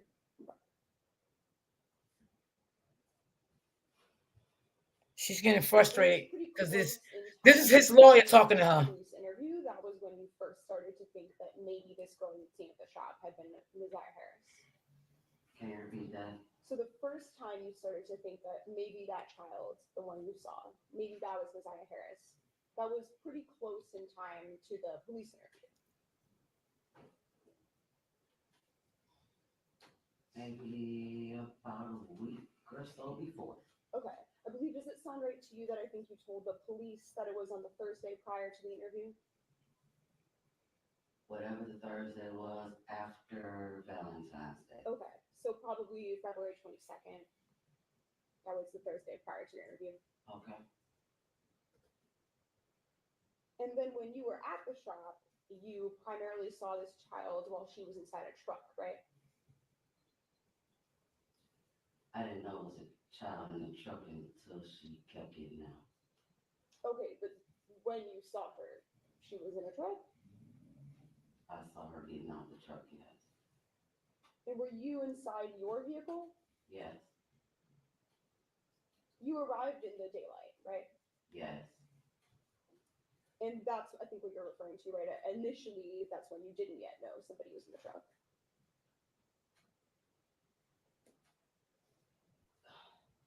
Can you say that again? So at the beginning, when you first got there, right, you didn't know right away that somebody was in the truck. No, I didn't. I think you had said before because it was so light outside, it was a bit difficult to see into the truck. I wasn't really paying attention to his truck. He was outside of it. Sure. And then in your police interview, you referred to then seeing a light in the truck, and that's when you started to see somebody? Yeah, that's when the door opened. Okay, so there's a light turned on, and at the same time, a door opened? That's the reason the light was on. Okay, because the truck was open. She probably said, I'm sick of this lady. Yes. Sure.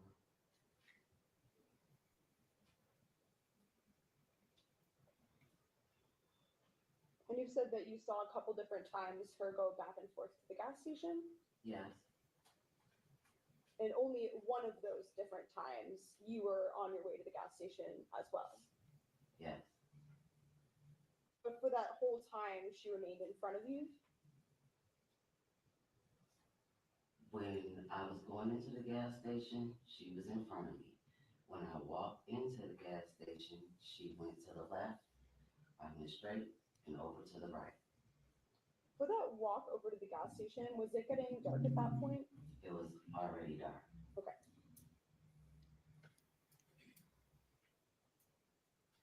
Thank you, Lisa. And while she was in the truck, you were not sure exactly which part of the Shay truck. Shay, I don't think so, baby. I can't remember, no. Okay. But I think they did find some remains, like her skull and stuff like that. I do think that. Because I seen a video on that. So you understood initially that when you arrived, you'd probably have to wait at the shop sometime? Yes. I think you referred to just one other car he worked on first. Is that all there was before you? It was actually another vehicle out there, but I don't pay my brother to work on my car, so I had to wait until he was done making his money. Sure. So I waited. Sure. So do you know how many cars he worked on before he got to you? I don't remember. Okay. Do you know if there were any other customers present in person? I did see someone, I can't remember what kind of car it was in, but it was, I believe, a gentleman that needed to pull into the garage because Jarvis asked me to move my car out the way because I was blocking the garage. So, yes. Was this someone you recognized at all? No. So in total, other than Jarvis or who you referred to as King, was there anyone present that you recognized that day? No. Just King and my brother. So as you said, the sun set while you were there. Do you know about how long it was light out before it got dark? Well, I got there about 4 o'clock. It didn't take long for it to get dark. I don't remember the exact time, but it got dark pretty fast. Okay, and then other than when you went to the gas station, were you always at the shop? What do you mean? So did you go anywhere else? No, I never left. All I did was move my car when he asked me to move my car. And once the driveway was clear, I backed back where I was. I didn't go anywhere else. Okay. And when you were present, not going to the gas station, were you always inside your vehicle? Yes. Were your doors open or closed? Closed. Okay, and were your windows up or down? They were up unless I asked him something. Okay, so sometimes if you needed to communicate, you just open the window?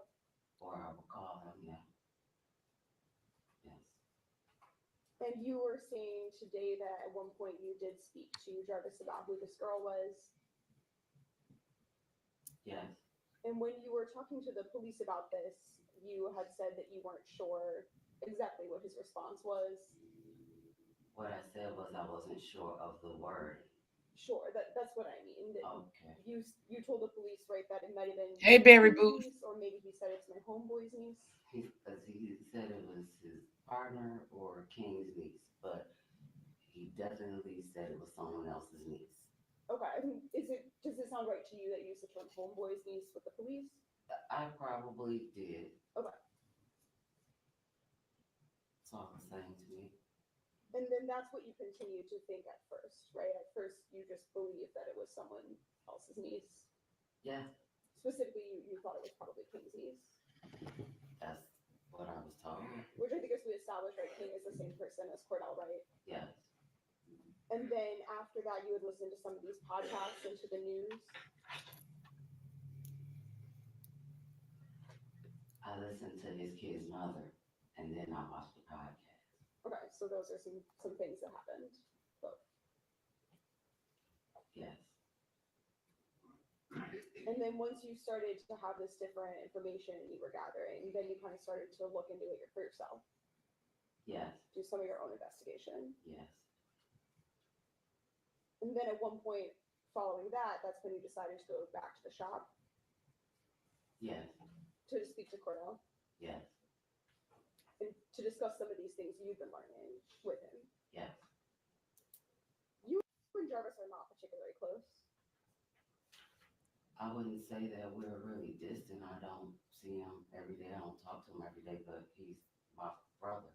Okay. He's your brother, but you don't have a very close relationship, or?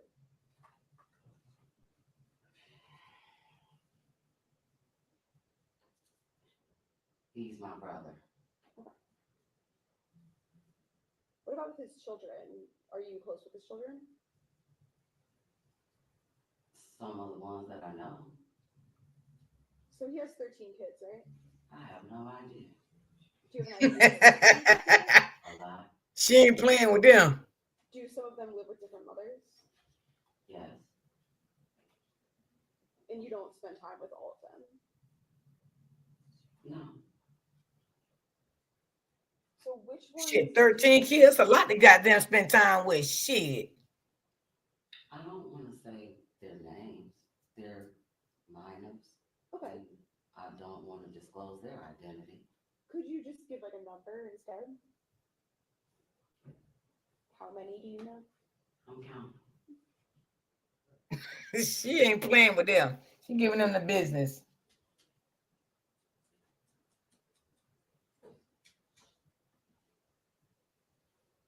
About 8. So when you say 8 that you know, does that mean 8 that you have like personal contact with? I have. Okay. When is the last time that you've seen any of them?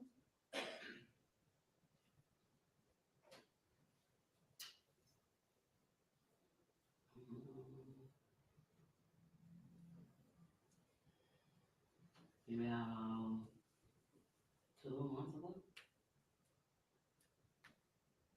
Were you and Jarvis raised by your grandmother? For the most part. And were there some events surrounding her death that related to your relationship with Jarvis that impacted some things? No. Hey, Rebecca. Oh, I have no further questions. Thank you. Any redirect? Yes, Judge.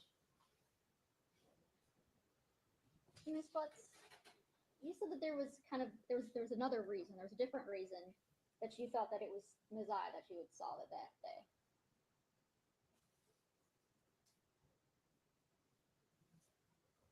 When you were starting to compile, or when you talked to Shannon Harris, and then you got the podcast. Before that, you said there was other reasons why you had thought that was Ziyah. So, am I? Yes. Can I speak for- What is that? Okay, Yes. so,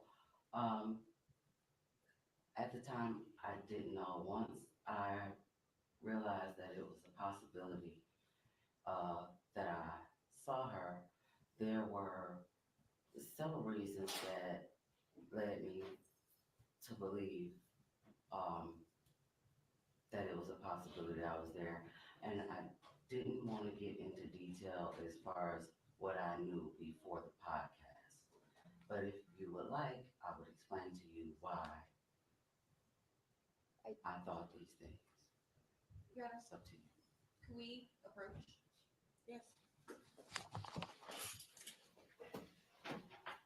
We'll be right back.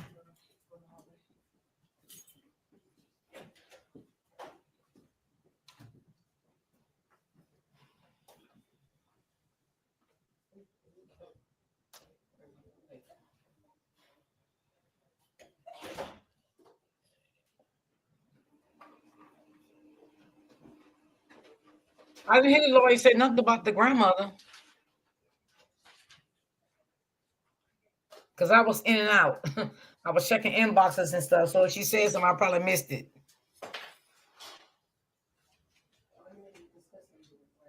But I know his lawyer was trying to confuse her when she was like, you don't have a relationship with your brother like that, right? He was trying to tell her, like, basically, you don't have a relationship with your brother. So is you saying this about your brother because you don't really have a close relationship with your brother? You don't like your brother? I see where she was going with that, but she couldn't, actually say that. But this girl is she's very hurt.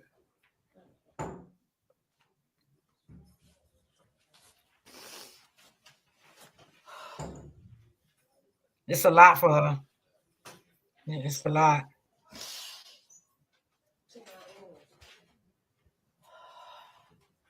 You need some water or something? Can you get some water from the Can you get some water? Girl, your brother is sick. He's sick. He been in a mental ward a long time ago. That man is sick.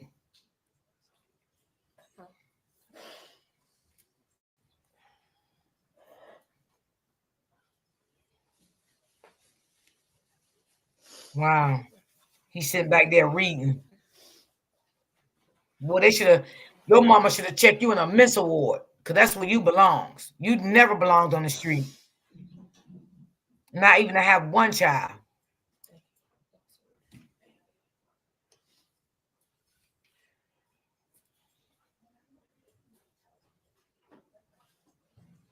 Hurt so many people that you have damaged.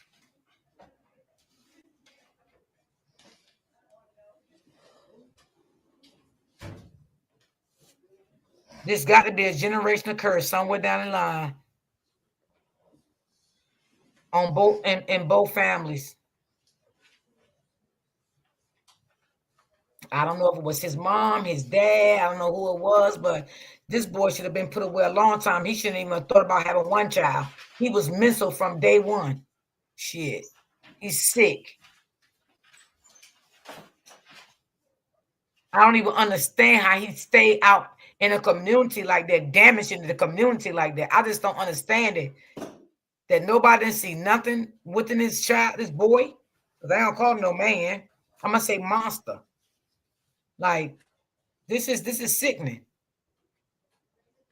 Like, you can tell something. This man got 13 kids with all these different baby mothers. That's why the baby mothers probably didn't even want him around their children. All right, court back in session.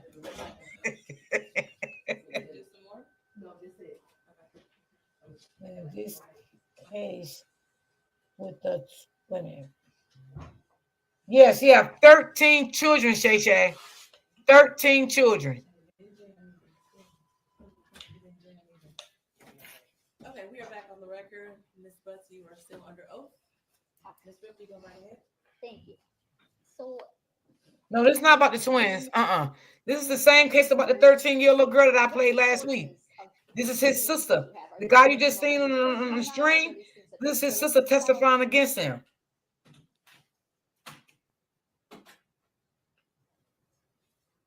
I'm sorry.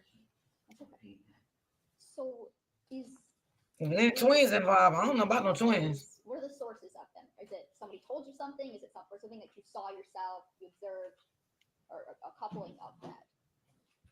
I would say a bit of both. Things that I was told and things that I heard. Okay. Were there heard from Jarvis? No. Okay. Were these things that you had already known prior? Prior to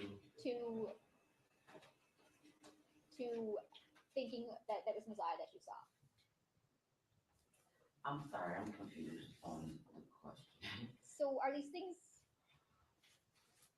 the sources that you have for these reasons, are they like things that you have personal knowledge of, or are they things that somebody told you about?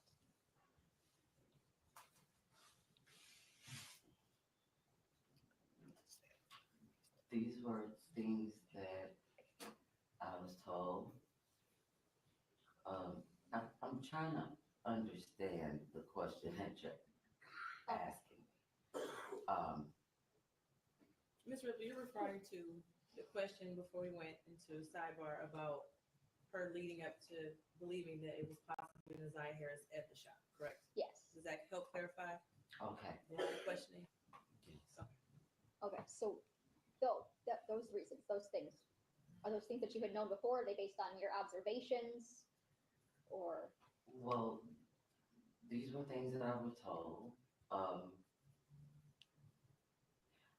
And after asking the questions that I needed to ask, I came up with the conclusion that it was a possibility that Ziyah was the little girl that I saw that day.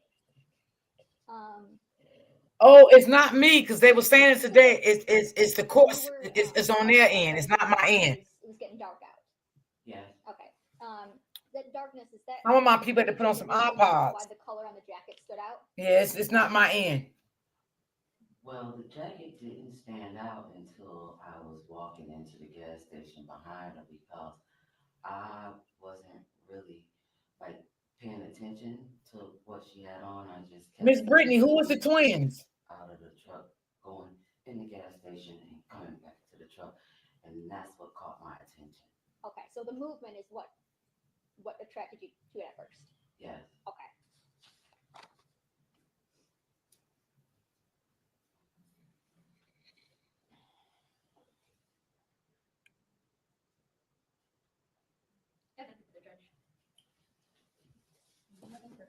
Okay, Ms. Bussey, you're done testing.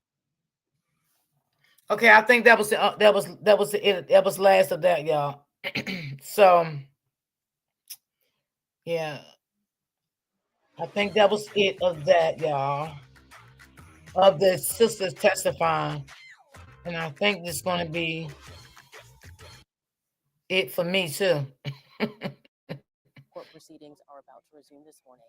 Let's listen in. So, y'all, I just feel like Miss Lynn, is you still in the chat?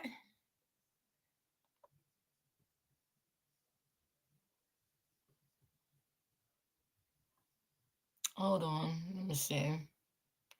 I don't know if Miss Lynn's still in the chat or not.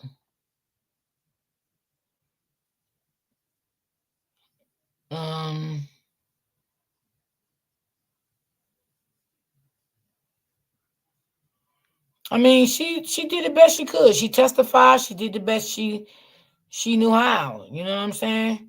Her brother was a monster. Her brother was a sick individual. I don't understand why his family did not know that he was a sick man. This man been sick. This ain't none of this just started. This been going on in this man's life for quite some time. So I don't know why the mother didn't see something was wrong with her son, because he's definitely a sick man. This man is sick.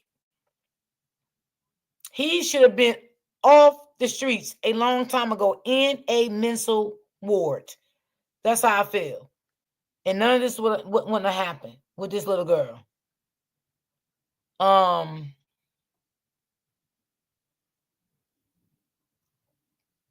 on.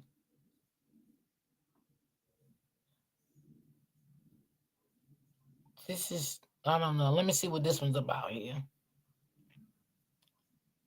Y'all, I want y'all to know I be tired, okay? I be wanting to get off early. Ziyah's story's been getting since last week's preliminary hearing.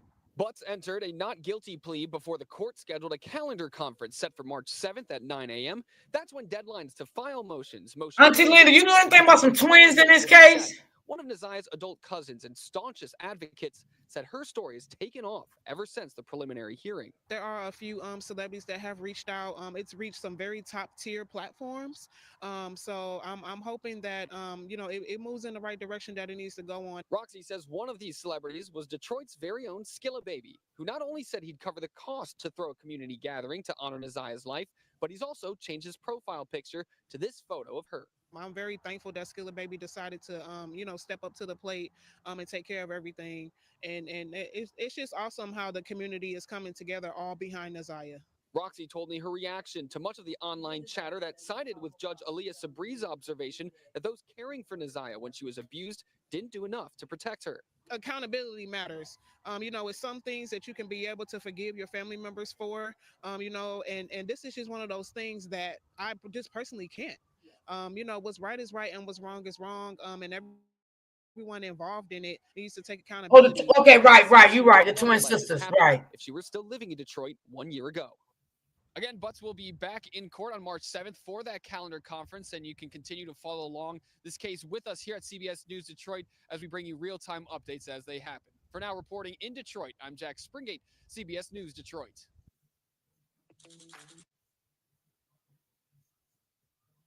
Right, the twin sister. You right. Okay, I wasn't even thinking about that. You right.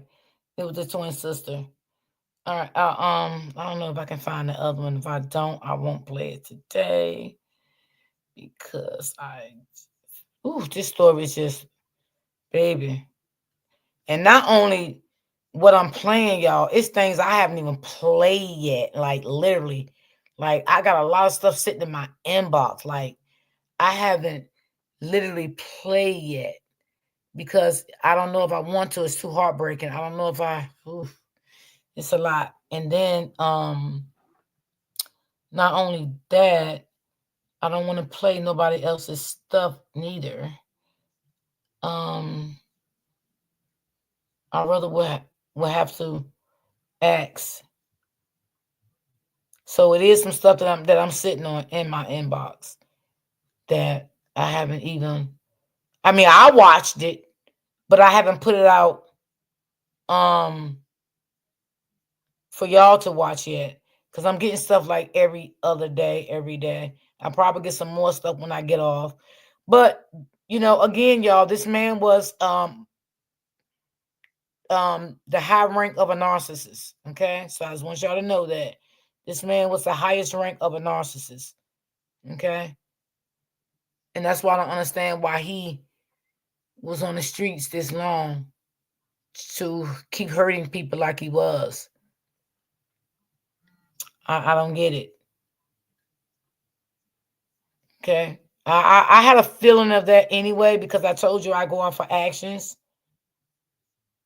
Okay, it ain't about what a person say when it comes to dealing with these narcissists. So he was a very high rank. I can't find the other one I want to play, y'all. And I'm so tired. I don't even feel like looking for it no more.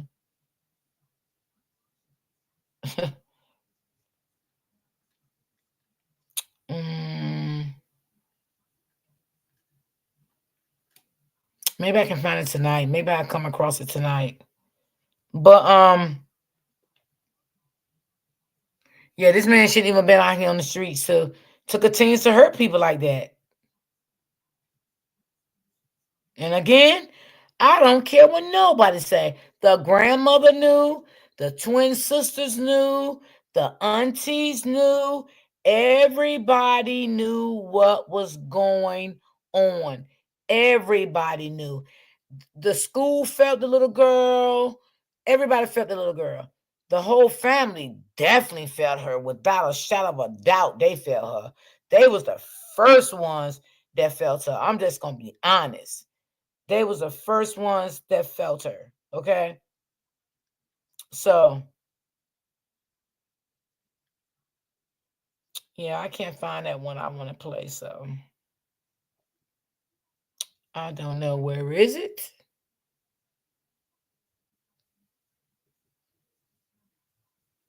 Hold on, y'all. I don't understand why he only spent 10 years in prison. Exactly after the first time. You're right. I agree. I agree with that. I wholeheartedly agree with that. Good night, Brittany. Have a blessed night. Yeah, I agree with that. Like, why? This man was a straight narcissist, and that's what they do to you. It's sickening. But I'm waiting on to somebody to reach back out to me, y'all, because I don't like playing people's stuff like that. I really don't. But if I do get some more details on this story, I'll bring y'all more to the story. As I get the story, I will bring more. If I find some more stuff tonight, I'll definitely play it. But like I said, I do have more stuff on this story, but I don't want to put it on my platform like that because it's someone else's content. And I don't really like playing other people's content like that. I'm not going to wait. I'm not going to say that the police failed her because they got the case 30 days later. Yeah, that's true. And they have did an awesome job. Yeah. And that's another thing, Auntie Lynn. Like the grandmother went to bed knowing this little girl was missing. And Auntie Lynn, let me ask you a question. All right. The grandmother said that she did not report the girl missing the day of, which was when she didn't come home on the 9th. So she went to the school, correct me if I'm wrong, on the 10th to report the girl missing. Why did the judge, not the judge, if you can answer this question, because I don't know. Why did they wait 30 days? Why did the police department pick this case up 30 days after she was missing? Like, how could you literally go to bed knowing your granddaughter not in the house and sleep good? And then not only that, when you know she didn't come home, you said you went out shopping. Damn. You went out shopping knowing your granddaughter didn't get off the school bus and you think that was okay? And your daughter. Okay? Now, the grandmother had custody of these kids, right? And the daughter lived in the house. Right, Auntie Lynn? Even though the daughter did not have custody of those kids and the grandmother did, but the daughter was still living there, that still was your child. That's still something you birthed. If your mother said she wasn't going to call the police, you should have still called the police. And you shouldn't have asked your mother a damn thing. I don't care if your mother did have custody of that little girl. You could have told the police, look, yeah, my mother have custody of her, but that's still my daughter. I live with my mom, and my daughter did not come home from school, and I'm concerned. That would have sounded better, right? Still not calling at all. I'm just saying.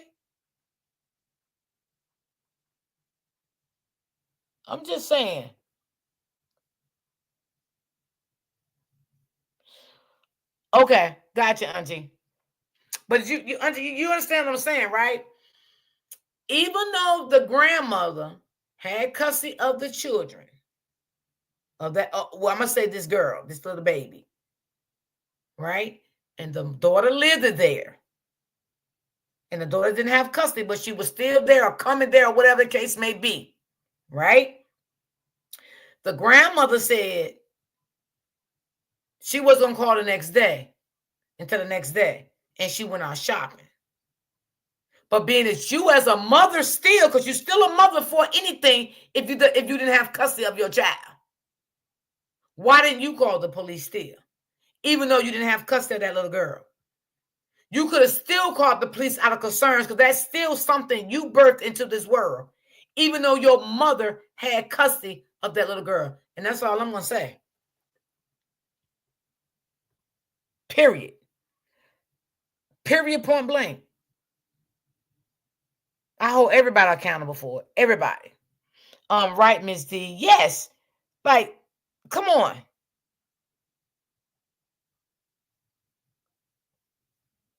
Yeah. After, even if you, when the grandmother said, no, don't call the police, we'll call in the morning. I don't care if you had to go behind your mother back and do that. That still was your daughter. That was your daughter you birthed into this world, not your stupid grandmother. Okay? Your neglected mother. That has trauma. All y'all do anyway. The whole family is sickening. You can tell the whole family is just all. Hold on, let me take this off. Okay. You can tell the whole family is just sick. The whole family's sick. They was lying to the mother, like they was lying to the cousin, saying they called the police.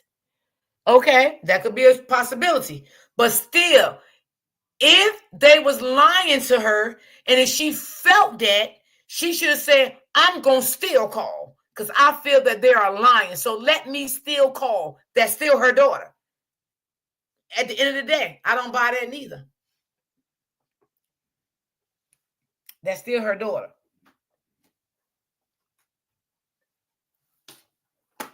And for the grandmother to go out here shopping, girl, you actually went shopping?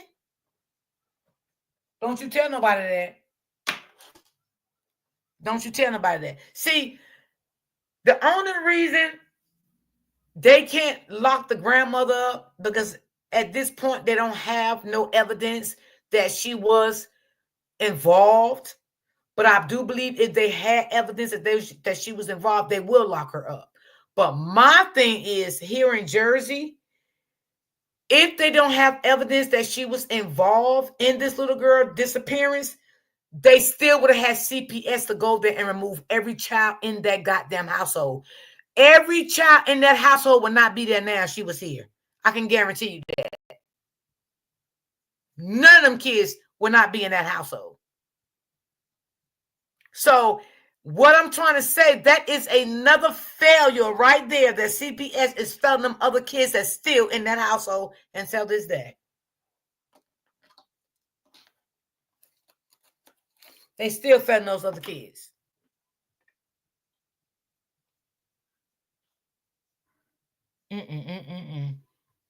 All mental. All mental.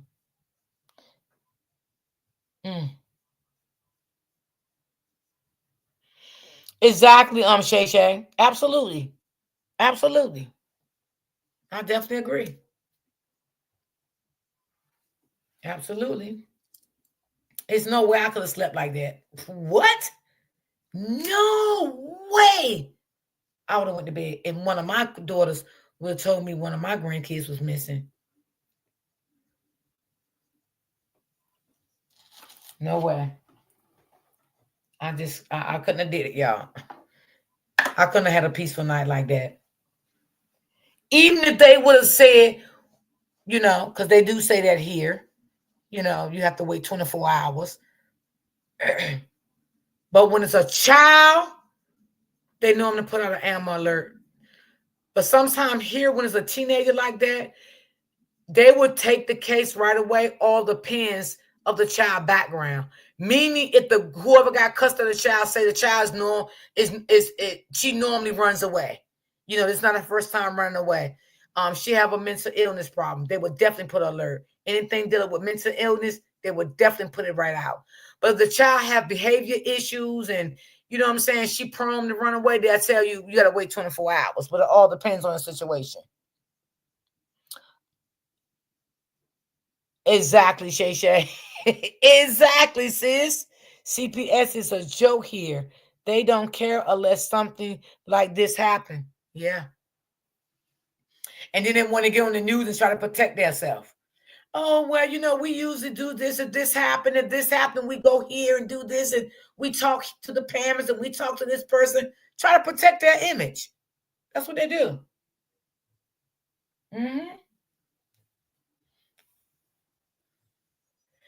Now, I don't know if CPS was ever called on this family, but I'm quite sure it probably have. Because this was a dysfunctioning family here. Very dysfunctioning family. Okay? And see, y'all know I know about narcissists, right? So when I cover cases, I have to look at it in that perspective. I have to view it. You understand what I'm saying? I had to view it. And as I started viewing it and viewing it and viewing it, I said, this man was a narcissist. This man was a full-blown narcissist. The highest narcissist. Okay? So, you know, I had to bring my girl up to talk about the day OG. Okay? She laid it on the table. Period. This man was sick.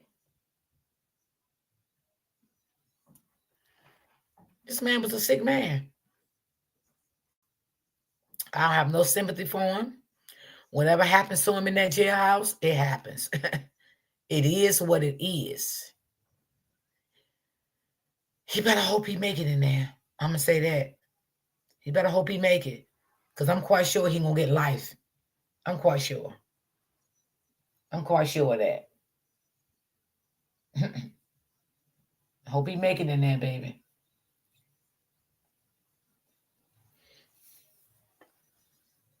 This is very sad.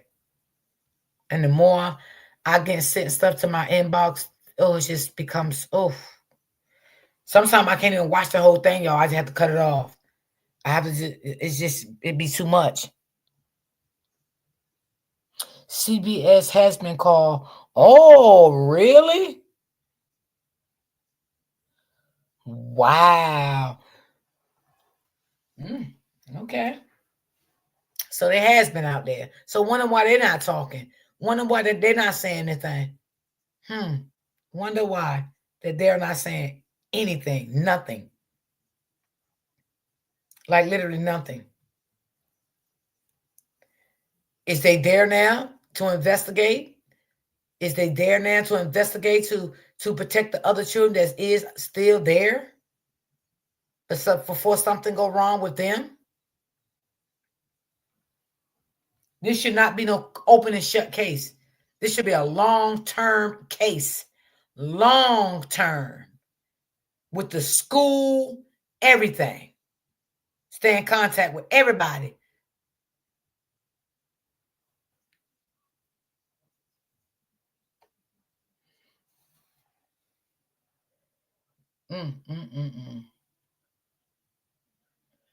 Wow. Wow. What a sad situation. Well, y'all, I'm going to get up off of here. If y'all want to send a super sticker or a coffee, you are more than welcome. The coffee link is in my chat somewhere, y'all. It's in my chat. But I'm going to get up off of here. If I see something tomorrow, I'll bring it. If I don't, I'm going with another story until I get more on it. And plus, until I can hear about for some people that I want to share this story. Word on the street is the grandmother has moved, but I don't believe that. Really? Because CPS is a failure to those children for sure. For sure. Absolutely, Shay Shay. Absolutely. But you know what, Auntie Lynn? She could have moved, but still stay in the same town, but moved to another town and moved out of that house. I don't think she moved to another state. I wouldn't buy that. I wouldn't believe that. And she better not right now. But I would definitely believe she probably would have moved out of that house or moved to another town in Detroit. I would believe something like that because she's scared as hell.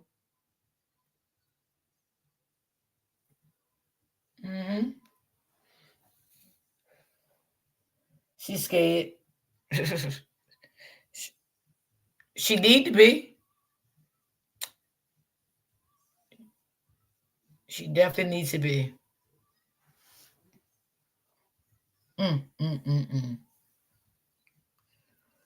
Wow. But y'all, I'm going to get up off here. I hope y'all enjoyed my live today, and I appreciate everybody that timed in, joined in with me. I appreciate y'all. I love y'all. The ones that always come through and rock with me, I appreciate y'all. No, not another state, just from that house. Yeah. Now, I can believe that, Auntie. I definitely could believe that. I definitely believe she moved to another house. I definitely could believe that. Yeah. Mm-hmm. Yeah. She probably didn't want to have no memories back in that house. Because she evil. She wanted her to get out of that house. Wherever you go, woman, it ain't going to be right for you. I can tell you that. Whatever house you move in is not going to be right for you. Because, baby, you got to answer to God. So whatever house you move in, you can move from here to Texas. It ain't going to be right. You're going to wear this the rest of your life. Believe it. Believe it or not. You will. Thank you, Auntie Tracy, for timing in. Appreciate you, darling. Appreciate you. So y'all will definitely see y'all tomorrow. If I don't cover this story tomorrow, y'all know I'm coming with some stories tomorrow. So y'all just time in, be right here with me. I love you guys, everybody that's timing in. Miss Lewis says facts. Yeah, I don't care where she live at. I don't care where she live. She can go anywhere she want to live, girl. You're not gonna have a decent life. This gonna haunt you the rest of your life until you leave this world. I promise you that. I promise you. So don't think you're getting off because you did move to a new house, think you're getting a new start. Oh, no, you won't. You most definitely won't. It don't happen that like that. Because you got to pay for this. You definitely got to pay for this. And you will get it. So I love you guys, and I will see you guys tomorrow, same time, same place. If I don't come up with any more stories, y'all, I would definitely, y'all know how I do. I got more stuff to talk about tomorrow. But if I do see something on it again, because I did cover a lot of it, but I know it's more out there, like I said, but I just don't like playing other people's stuff because I got some stuff, man, just sitting in my inbox. But I need to reach out to these people first because I try to, respect people. So I definitely see you guys tomorrow. You guys enjoy the rest of your evening on this Monday afternoon. And I want to say peace and love. And I want to say always remember to keep God first. And I love you guys. And I will see you guys tomorrow. Peace and love.